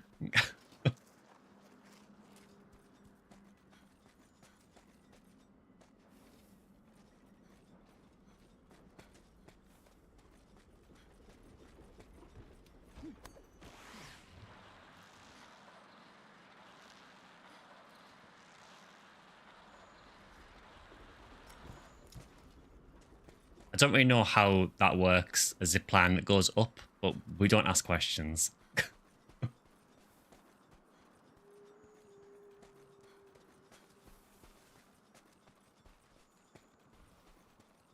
have no idea where these scout flyers are taking me. You're meant to be taking me to Paolumu. It's finally shown on the map now. It's actually nowhere near where it was taking me.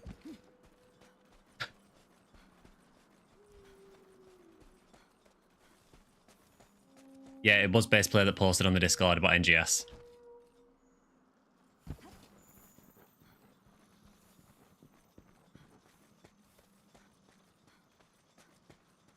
I think we finally found Palumu. I have no idea why it wasn't shown on the map initially.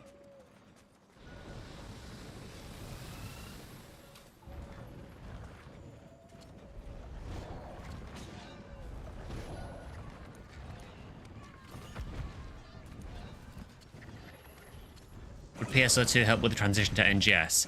It might give you a bit more of an idea of how they play, but even between those two games, there is quite a lot of differences in terms of how they play.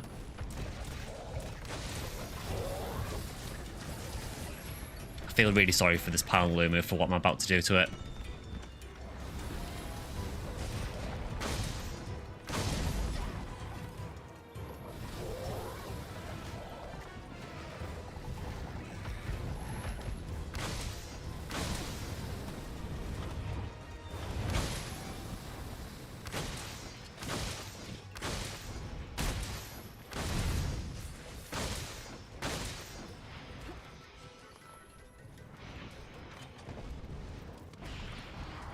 The wind is actually really, really annoying. Because it keeps interrupting me while I'm trying to reload. I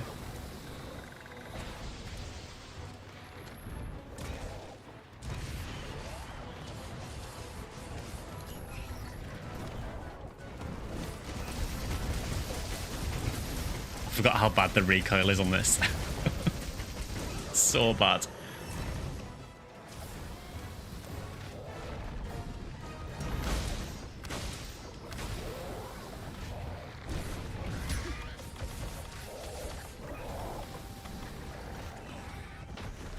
Let's make things worse and put Impact Mantle on as well.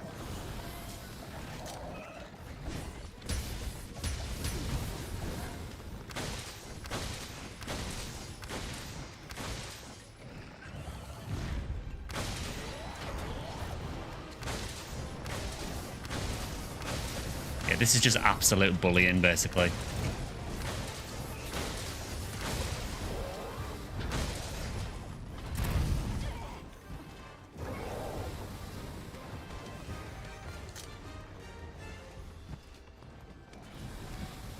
Heading off stream after heading off after stream, or you buy some PSO.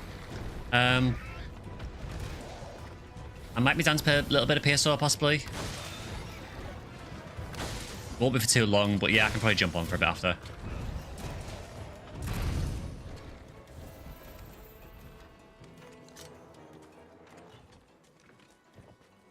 It's been 5-ish years since you played PSO2, so you thought you'd be starting from scratch anyway. Never built the PSO muscle memory in it.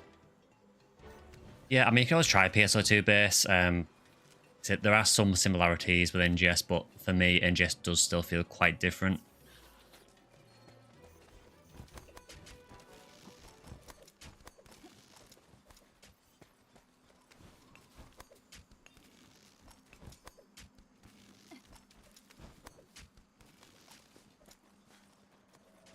Yeah, that sounds good. Deployable, yeah, I don't mind doing that.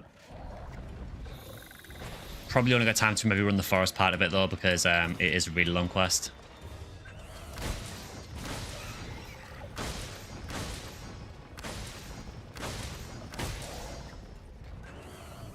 Ultimate Saber with friendly fire. Yeah, sounds good, yeah.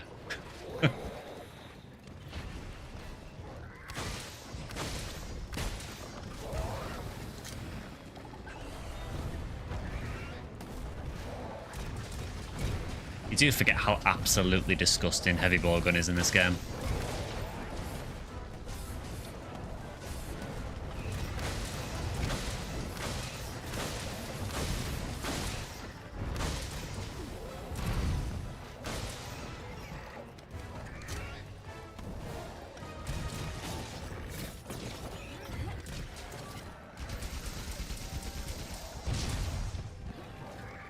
That just seems unnecessary, the mountain attack of heavy bowgun. You're literally pointing the gun barrel literally in its ear.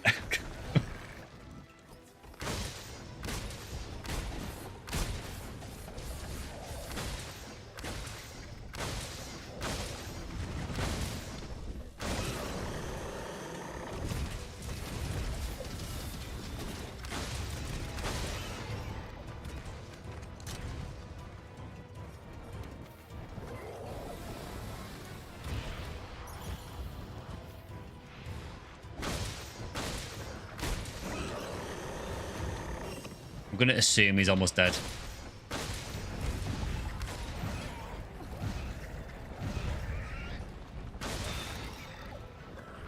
This Paluma looks absolutely huge when it's inflated.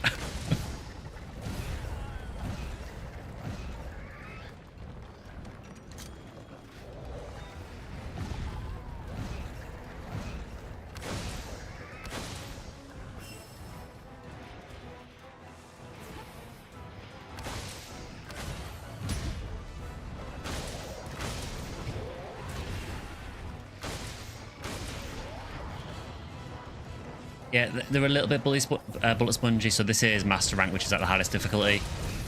It's also not helped by the fact that we're playing as 3, and the way it works in World is enemies have different HP scaling for the solo scaling, 2-player scaling, and 4-player scaling.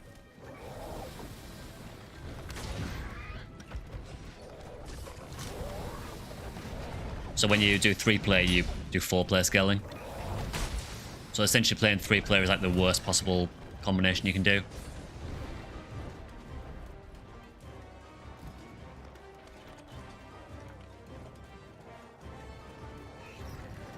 Oh, this is just absolute bullying now.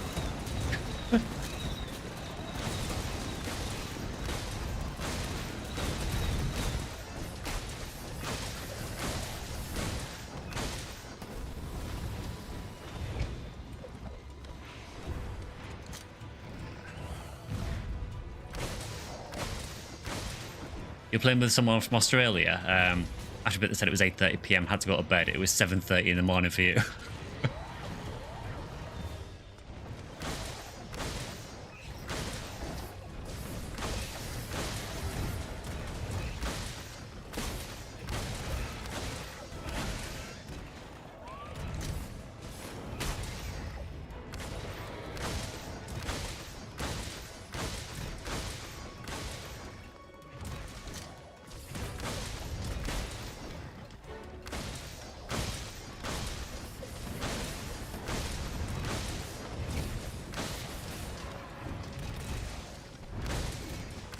It's so strong, this weapon, man. It is ridiculous.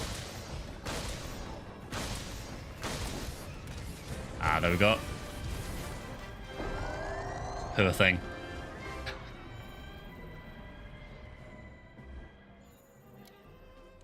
And Legian just turned up, roared, and then flew off. Oh, I'm not dealing with that. Yeah, it's just gone 10 PM here.